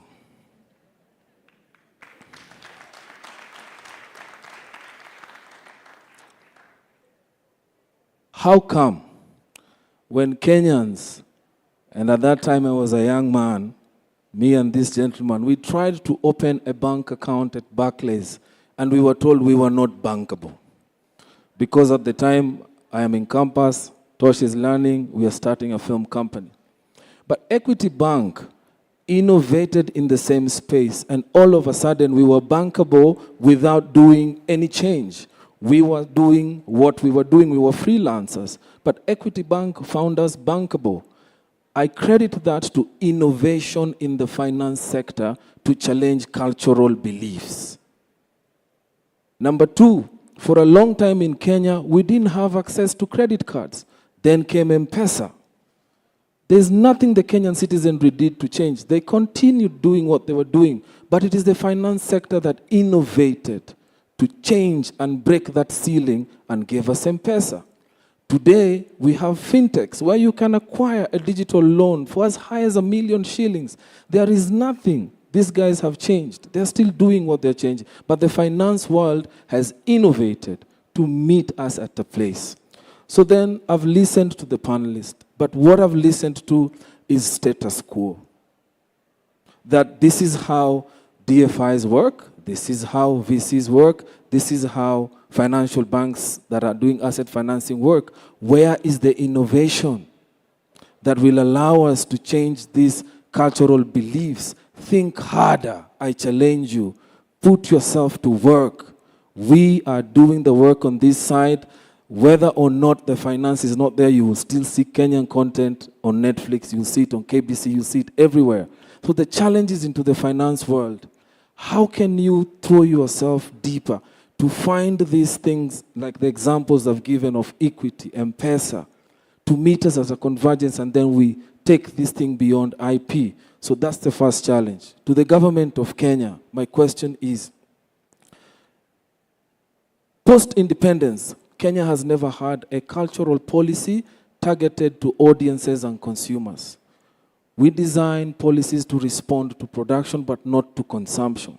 How do we sensitize our audience to ensure that they know, I have to pay for this particular thing, that I cannot pirate this show because it is illegal and there'll be repercussions, that it is in my culture that if I go to watch a music concert, let me pay.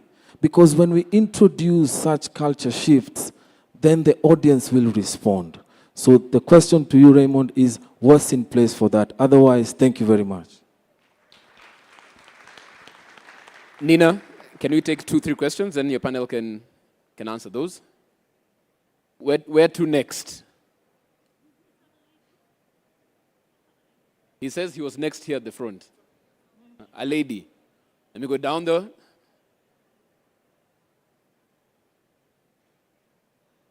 Thank you very much.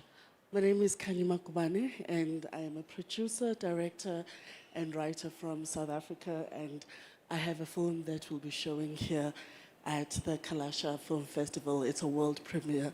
Actually, it's the very first time it's going to be screened. So thank you very much for that opportunity. My question is about business imperatives and creative imperatives, right? How do we find each other at a common place that protects our integrity?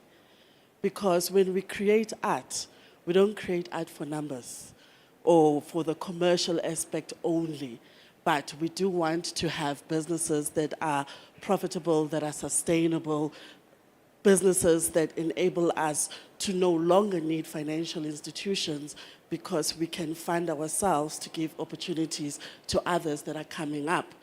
However, what starts to happen is that the commercial imperatives and the business imperatives start to take dominance over creative imperatives. So people start creating for the commercialization of their art. So whenever we create, the first thing we ask, will this sell? Will this make me the millions? Will this meet the funder's perspective, the cash flow, all the things that you've mentioned today? And we know that creatives also love to do what we call passion projects, right? And passion projects may not necessarily be commercially successful, right? But that's what fulfills us as artists. So how do we not kill the spirits and souls of creatives in the process of making our art commercially viable? Thank you.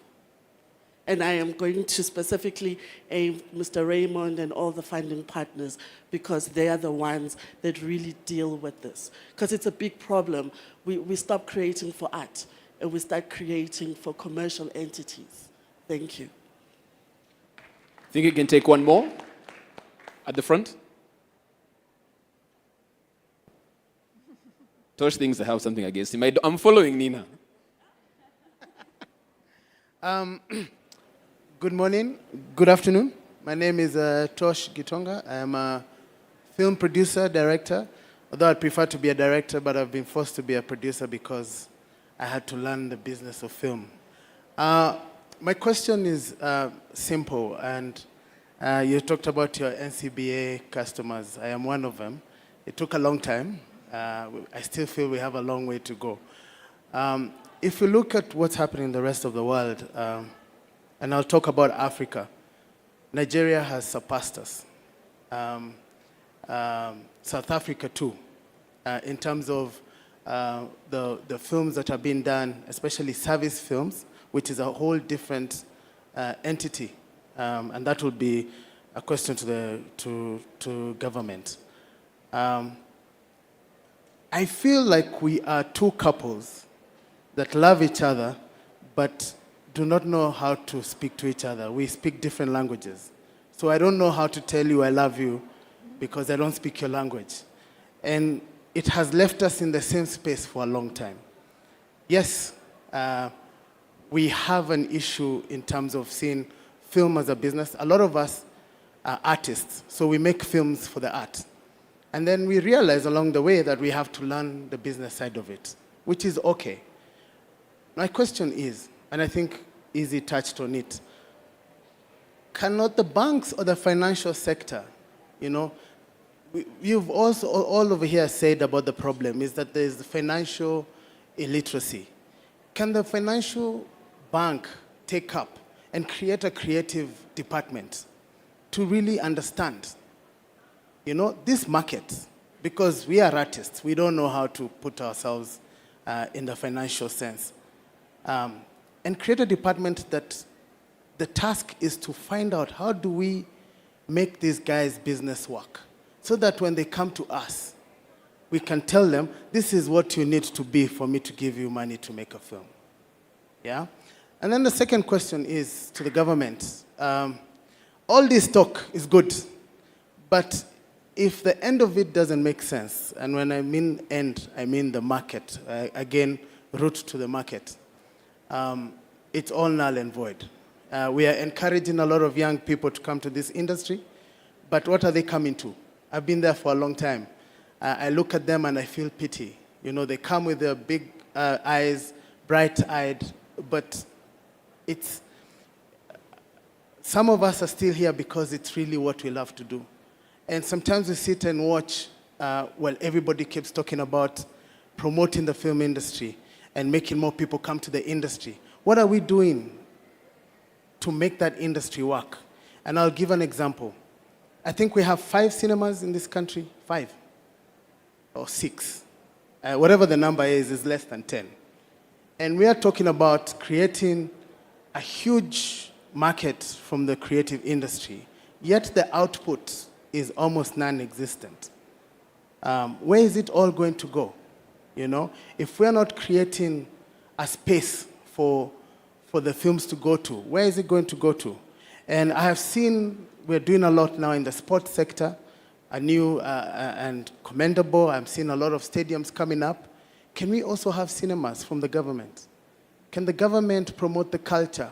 I mean, I grew up when we had social halls. Can we convert these social halls to cinemas so that we start creating a space for this content to go to? How do we partner with KBC, which is a government entity, to promote, these films that we're making? so that we can create the audience and bring back the culture of filmmaking. And that way, then the business can make sense, and then all these discussions can move to the next level, because I feel we keep talking about the issue which there's no sustainable solution. Thank you.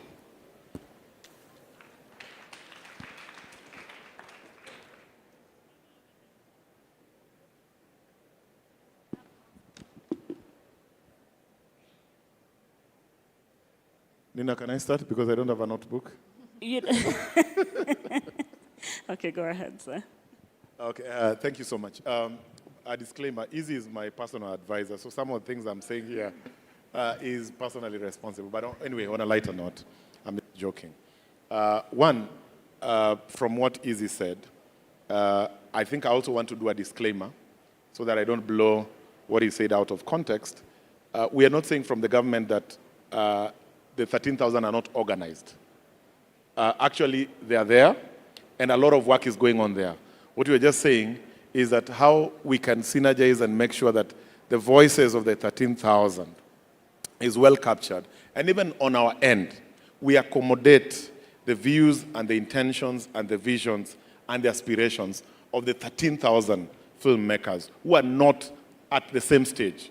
Where Tosh, where Izzy is not where an upcoming filmmaker is. So I'm just saying in terms of how then do we bring that on the table. The doctors, an example.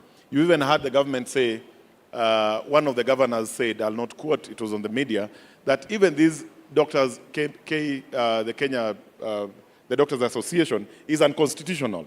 But what have they done? Because of their voicing, they have made sure whatever they want is being heard. So I'm not saying that we are going to go to the streets and do that, because already the table is open. So easy, we are ready to open. In terms of the culture, and again, Tosh has also raised the same. I think I would dovetail the two together. It would need a concerted effort, Nina. It would need confidence in the product. And I look at our brother from StarTimes who came here, mentioned, I was here, he didn't talk about Gor Mahia, he didn't talk about FC Leopards. He talked about Liverpool. And look at EPL as a product. The product, how it has been tied, and the confidence that then it brings the fans to. You go to any rural village down there and you get any speaker taking the stage, they'll say Man U or Arsenal, then already the crowd is going to be up there because of how that product has been curated and worked with together. And I want to assure Izzy and my sister from South Africa who has said, how then do we produce not for art, but we produce for commerce? And one thing that makes me happy, and Timothy Okwaro said this before, that some conversations we are having today, Nina, were never there 2 years ago. Then it means one thing, we are going somewhere. And the fact that last week we had to sit with financial institutions, insurance companies, and make creatives tell them that these projects are bankable, already is going to be a change of mindset. And I think Tosh or Izzy is the one who has said, why can't even the banking sector begin to have creative departments? And I was thinking, if we make this ecosystem very viable, then it would even mean, even from the security aspect team, we could even be having a specialized security for creative projects, such that when you begin to do your projects as filmmakers, there's only one department that you need to go to that needs to work with you from Kenya. You don't need to go and know who is the OCP, the Equity, Family Bank. All these banks are going to be having focal points that when you go as a creative, you're not seen as a joker. You're not told, please go sit on another corner. You are treated with the seriousness it deserves. So it will need all of us, and I believe we are in the right steps with the great minds that we have. And lastly, if government was not open for discussions, Nina, we would have not been here. There were days easy that government people would come make speeches, then run away. They say they have another function. Those days are gone. So if you don't have content between your 2 years, how then do you sustain a conversation with the film sector? You must then do your assignment well. So we believe with time we are going to improve, and we thank also for the great input that we are having. What Tosh also mentioned is how are you going to create space for our films? And can government try and promote films and culture? And also from our sister from South Africa, yes, as much as you're trying to create... Okay, what I understand is that filmmakers are being pushed to over and over create value for their art, right? But by creating value for their art, there's a very thin line between now that creating of value that will make them lose their art. You understand? So what exactly is the government doing about that to ensure that they do not lose their touch? And then we have 5 minutes, yeah? Yes, I think I'll be very brief because I think I'd even insinuated in my answer before.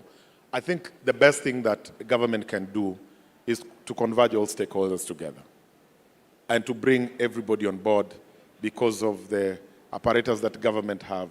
Because when it comes to security, policies around financing, government has a lot of control. So what we must then do, from what our sisters said, how then do we produce not for art, but for commerce? But again, we don't lose that authenticity and the touch. I think us as a government, we are bringing everybody on the table. Yeah. And what would you like to add on that? Yeah, so first of all, I would like to say that I'm very pleased with the level of contributions and questions from the audience. I think they're very high level. And again, also the contribution of the panel. And I would reiterate, I've been around also for 20 years like these guys. These are a new depth in the conversation that we're having, so we can be happy with that. We're getting closer to the goal. Easy's talking to his neighbor, so he's not talking to me. I was going to respond to you on financial innovation. So yes, it's very frustrating to hear, again, financiers say you need to have your accounts in order, all of that. But I want to reassure you that in the background, some of this financial innovation to target the creative sector is being discussed, is being workshopped, is being thought about. You're going to have to be patient. These organizations are extremely slow. At least now they're looking at it. But yes, so there's a very big movement within these DFIs and within also VC funds, PE funds, to educate themselves on the sectors, to build new tools, to have other expectations of return so that they can invest in the creative sector. This is the conversation that's going on today. You made a point that we haven't discussed, but that I think is key, is the role of fintech. Indeed, fintech now is lending on different bases. They have other ways to see if you are creditworthy.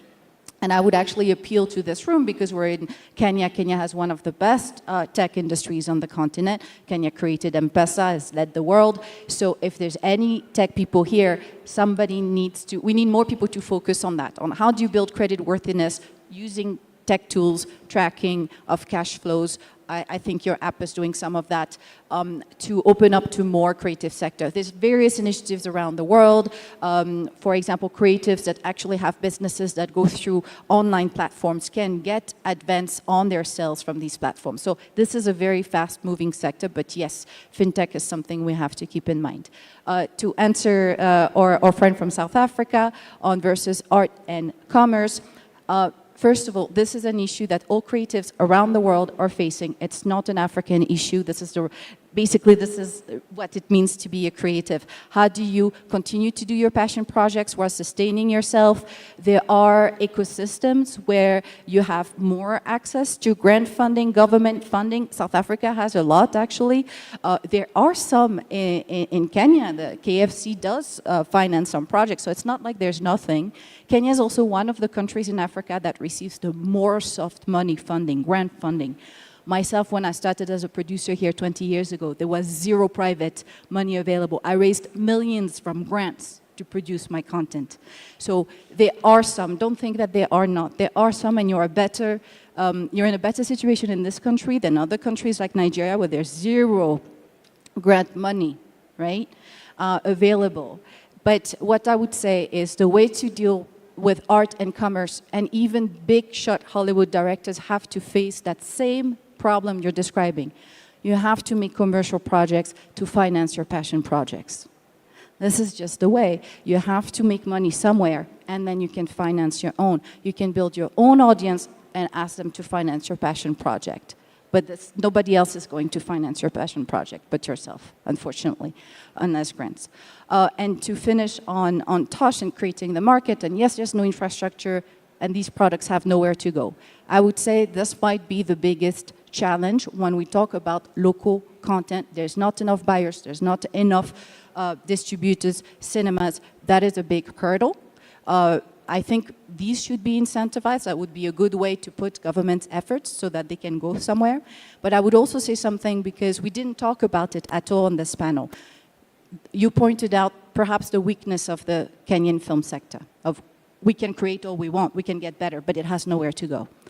We haven't talked about Kenya's biggest advantage in the global film industry. Kenya has everything in its hands to become a Kenya film shooting hub for the world. This is a conversation we've been having for 20 years. We need film incentives here. I know you guys are working on it. Please get it done tomorrow. This will change the landscape of the Kenyan film industry. There is now, and Jonathan can tell you a lot more about this is his work, but 111, you said, countries around the world that have film incentives today. Kenya has passed us by. We lost the turn, right? Years ago, Kenya was getting very big Hollywood films shooting here because it has everything. It has the weather, it has the landscapes, it has skilled crews, it has a great work ethic, it has sufficient infrastructure. Years ago, South Africa started its film incentives. All these projects went to South Africa, right? This is such a missed opportunity. We can still turn it around. We can still attract the world to shoot big projects here. Then they will employ Kenyans. Then we have a whole ecosystem of the service economy. I see all these booths. There's already, the companies are already there that can then service these international projects. And from there, you can also grow your local film industry. So I think that was missing from our conversation, but Kenya is sitting on a gold mine here. And I mean, Jonathan, this is your area, so feel free to tell us more. Okay, thank you. Just very quickly. That's fine. As you mentioned, a lack of innovation. Actually, the introduction of incentives around the world has been a huge innovation in the last 10, 15 years, and that's proven to be successful. It's not a subsidy. These incentives are not subsidies. They're clever investment tools that governments use in order to generate much higher levels of economic activity. And incentives also work, in addition to bringing in international productions, which Tim and his team are keen to do, they also fill a finance gap for domestic productions. And in fact, the first incentives are often introduced in countries to help domestic producers who could no longer get pre-sales from the DVD market because that market disappeared. So these incentives came in to fill the gap. I'll just say one other thing, just stepping back. This panel is about art meets commerce. Art does not always meet commerce very comfortably, and especially in our industry, because the cost of production of a film is massive compared to most other artistic endeavors. If you want to write a book or paint a picture or create a piece of music, it doesn't cost $500,000 or more or 100,000 or whatever it is. So unfortunately, it means that the creatives in our industry have to recognize that in creating their art, they have to also think about what's my route to the consumer of my piece? What is, which eyeballs in which parts of the world are going to watch this? What are they going to pay for it? And how can that money come back to me or my financiers? And in terms of what government can do, there's a rather inexpensive thing that they can do, and that is encourage the connection and communication between the ultimate consumers or the avenues to consumption, like distributors, broadcasters, streamers, or whatever, co-producers, to encourage more interaction between the producers from this country and the entities from elsewhere that can bring audiences and consumers and money to that production. And that happens all over the world. And the more that happens, the more opportunities there are to fund the kind of creative bits of creative, expensive bits of creative, artistic content that films are all about. All right. I was hoping, sorry, Timothy, I was hoping that would first listen to what Sheila has to say as she winds up, and then we come to you. You also give your last remarks as we come to an end of this session. I know we're way over time. I was thinking about this aspect of how do you remain true to your art form, I think consumers have also become,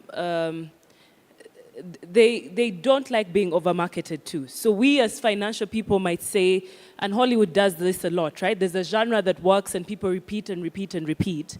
But when something breaks out that's different, people latch onto it. There's good art and bad art. So I think as long as you're creating great art, you can find a market for it. And people are looking more and more for something that's different. I think we've seen this, we're talking about it earlier with local language content. We're talking about it with, content like Squid Games. Who would have thought that would be a huge hit? But there is also an interest in seeing something that's different. So I think if you're true to yourself as an artist and you make great art, you can find this route to market, or you can find the people willing to pay for that. Granted, still, you do have to have some of, if it's a purely passion project and it's not that great, I think you have to finance it out of the commercial aspect. Innovation. I think we're innovating on the margins, right? We're doing a Pan-African Film Fund, for example. We're taking a financial instrument that has existed for other sectors and seeing how we can tweak it to the creative or the film sector, right? And the thing about innovation sometimes in finance is that it happens on the margin. It's iterative. Because banks, you don't want him mismanaging your money. All our deposits, at the end of the day, he manages customers' money, right? He has a huge responsibility doing that. If you look at pension funds, which are the largest holders of deposits, they're managing all our pension. They have a huge responsibility with that. So the risk management aspect in managing other people's money is such that sometimes the innovation is on the margin and it's iterative, but I think it's happening because some of the institutions that wouldn't have looked at this before are looking at it. Now, I know sometimes you want to see a big shift. I think film and art has positive externalities, so it brings us back to government. Anytime you have something that has a positive externality, the government has to drive this culture. I mean, there are places in the world where art is financed through government. So you have galleries, you're talking about cinemas. There's a role for government to play in sort of setting the tone of the culture and in supporting the industry as a whole, because ultimately art has a positive externality. Very well.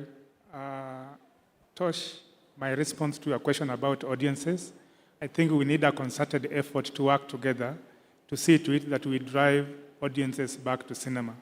Currently, Kenya Film Commission is carrying out an audience analysis, and the audience analysis results will be able to give us an impetus to come up with a clear program that is geared towards us driving audiences back to cinema and based on consumer trends. On the issue of investment, I want to throw this back to all of us, that this is an investment opportunity. We have 47 counties, and in each of these counties, the bare minimum we should have is at least one cinema hall per county. So businessmen, come up, let's work together. Government is out to incentivize you as an investor to set up these facilities because consumers are there and they are looking for good content, and the demand for content is quite high. Let's do this together. Thank you. Yeah.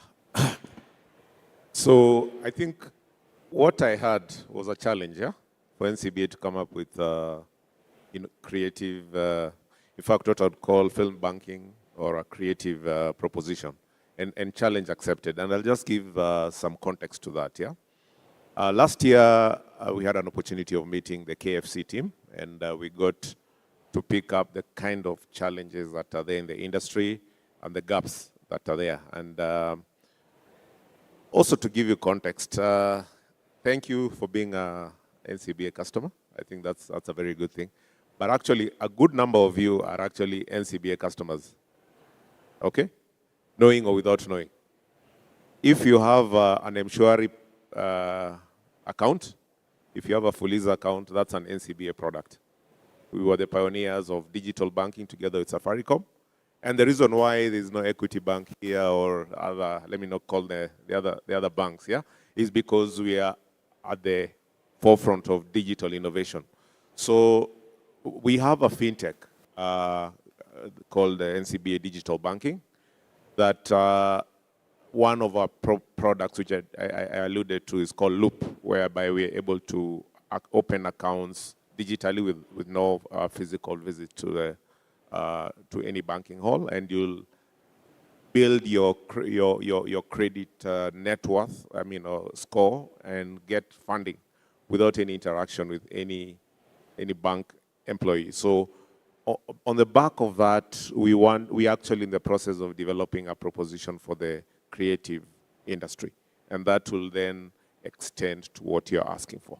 So give us time. Again, it takes a bit of time, yeah? How much time? That's what I'm asking. Do we need to know how much time? Or should we just give them some grace? No, let's not push it for now. Behind the tent, we'll talk about it. Okay. Yeah, so that's work in progress for us. And because we've seen the opportunity, we are seeing the potential, and we understand and we acknowledge the fact that we don't have attractive banking solutions within the industry. So NCBA is one of those banks that or NCBA Group will come up with a solution for the creative industry. Thank you. Yeah, my last remarks, to just thank Timothy Owase and KFC for everything they do for the film and TV industry. I think MultiChoice as a group took an aggressive strategy many years ago to go hyper-local, and we went in aggressively.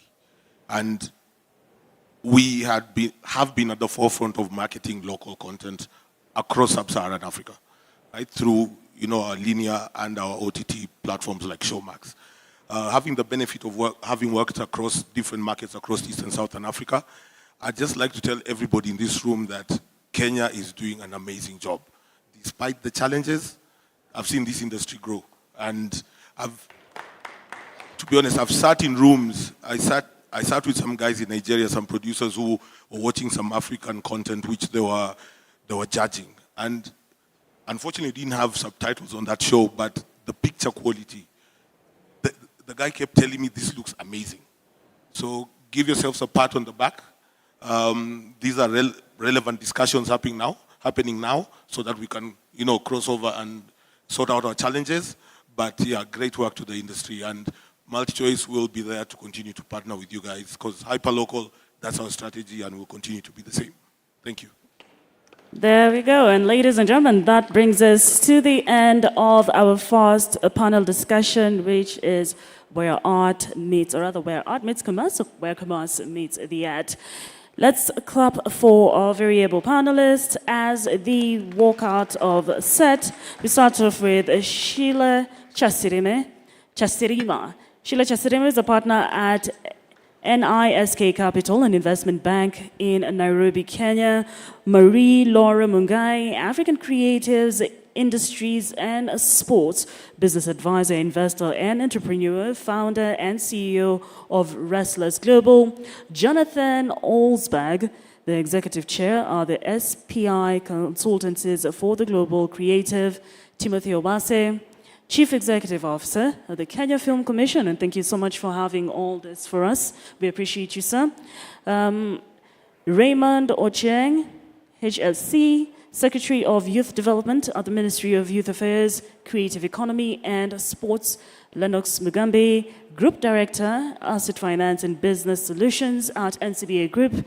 And finally, Timothy Okwaro, the current Director of MultiChoice Group, East and Southern Africa Channels. Let's appreciate them, ladies and gentlemen. And let's appreciate you too. Thank you for your participation and thank you for your attendance. My name is Nina Shaban. Please be sure to watch NTV, the Business Bulletin. Tafadhali, let's support each other. Yeah? Sindio, thank you so much. It was an honor. And now let's have our MC back. To appreciate tafadhali.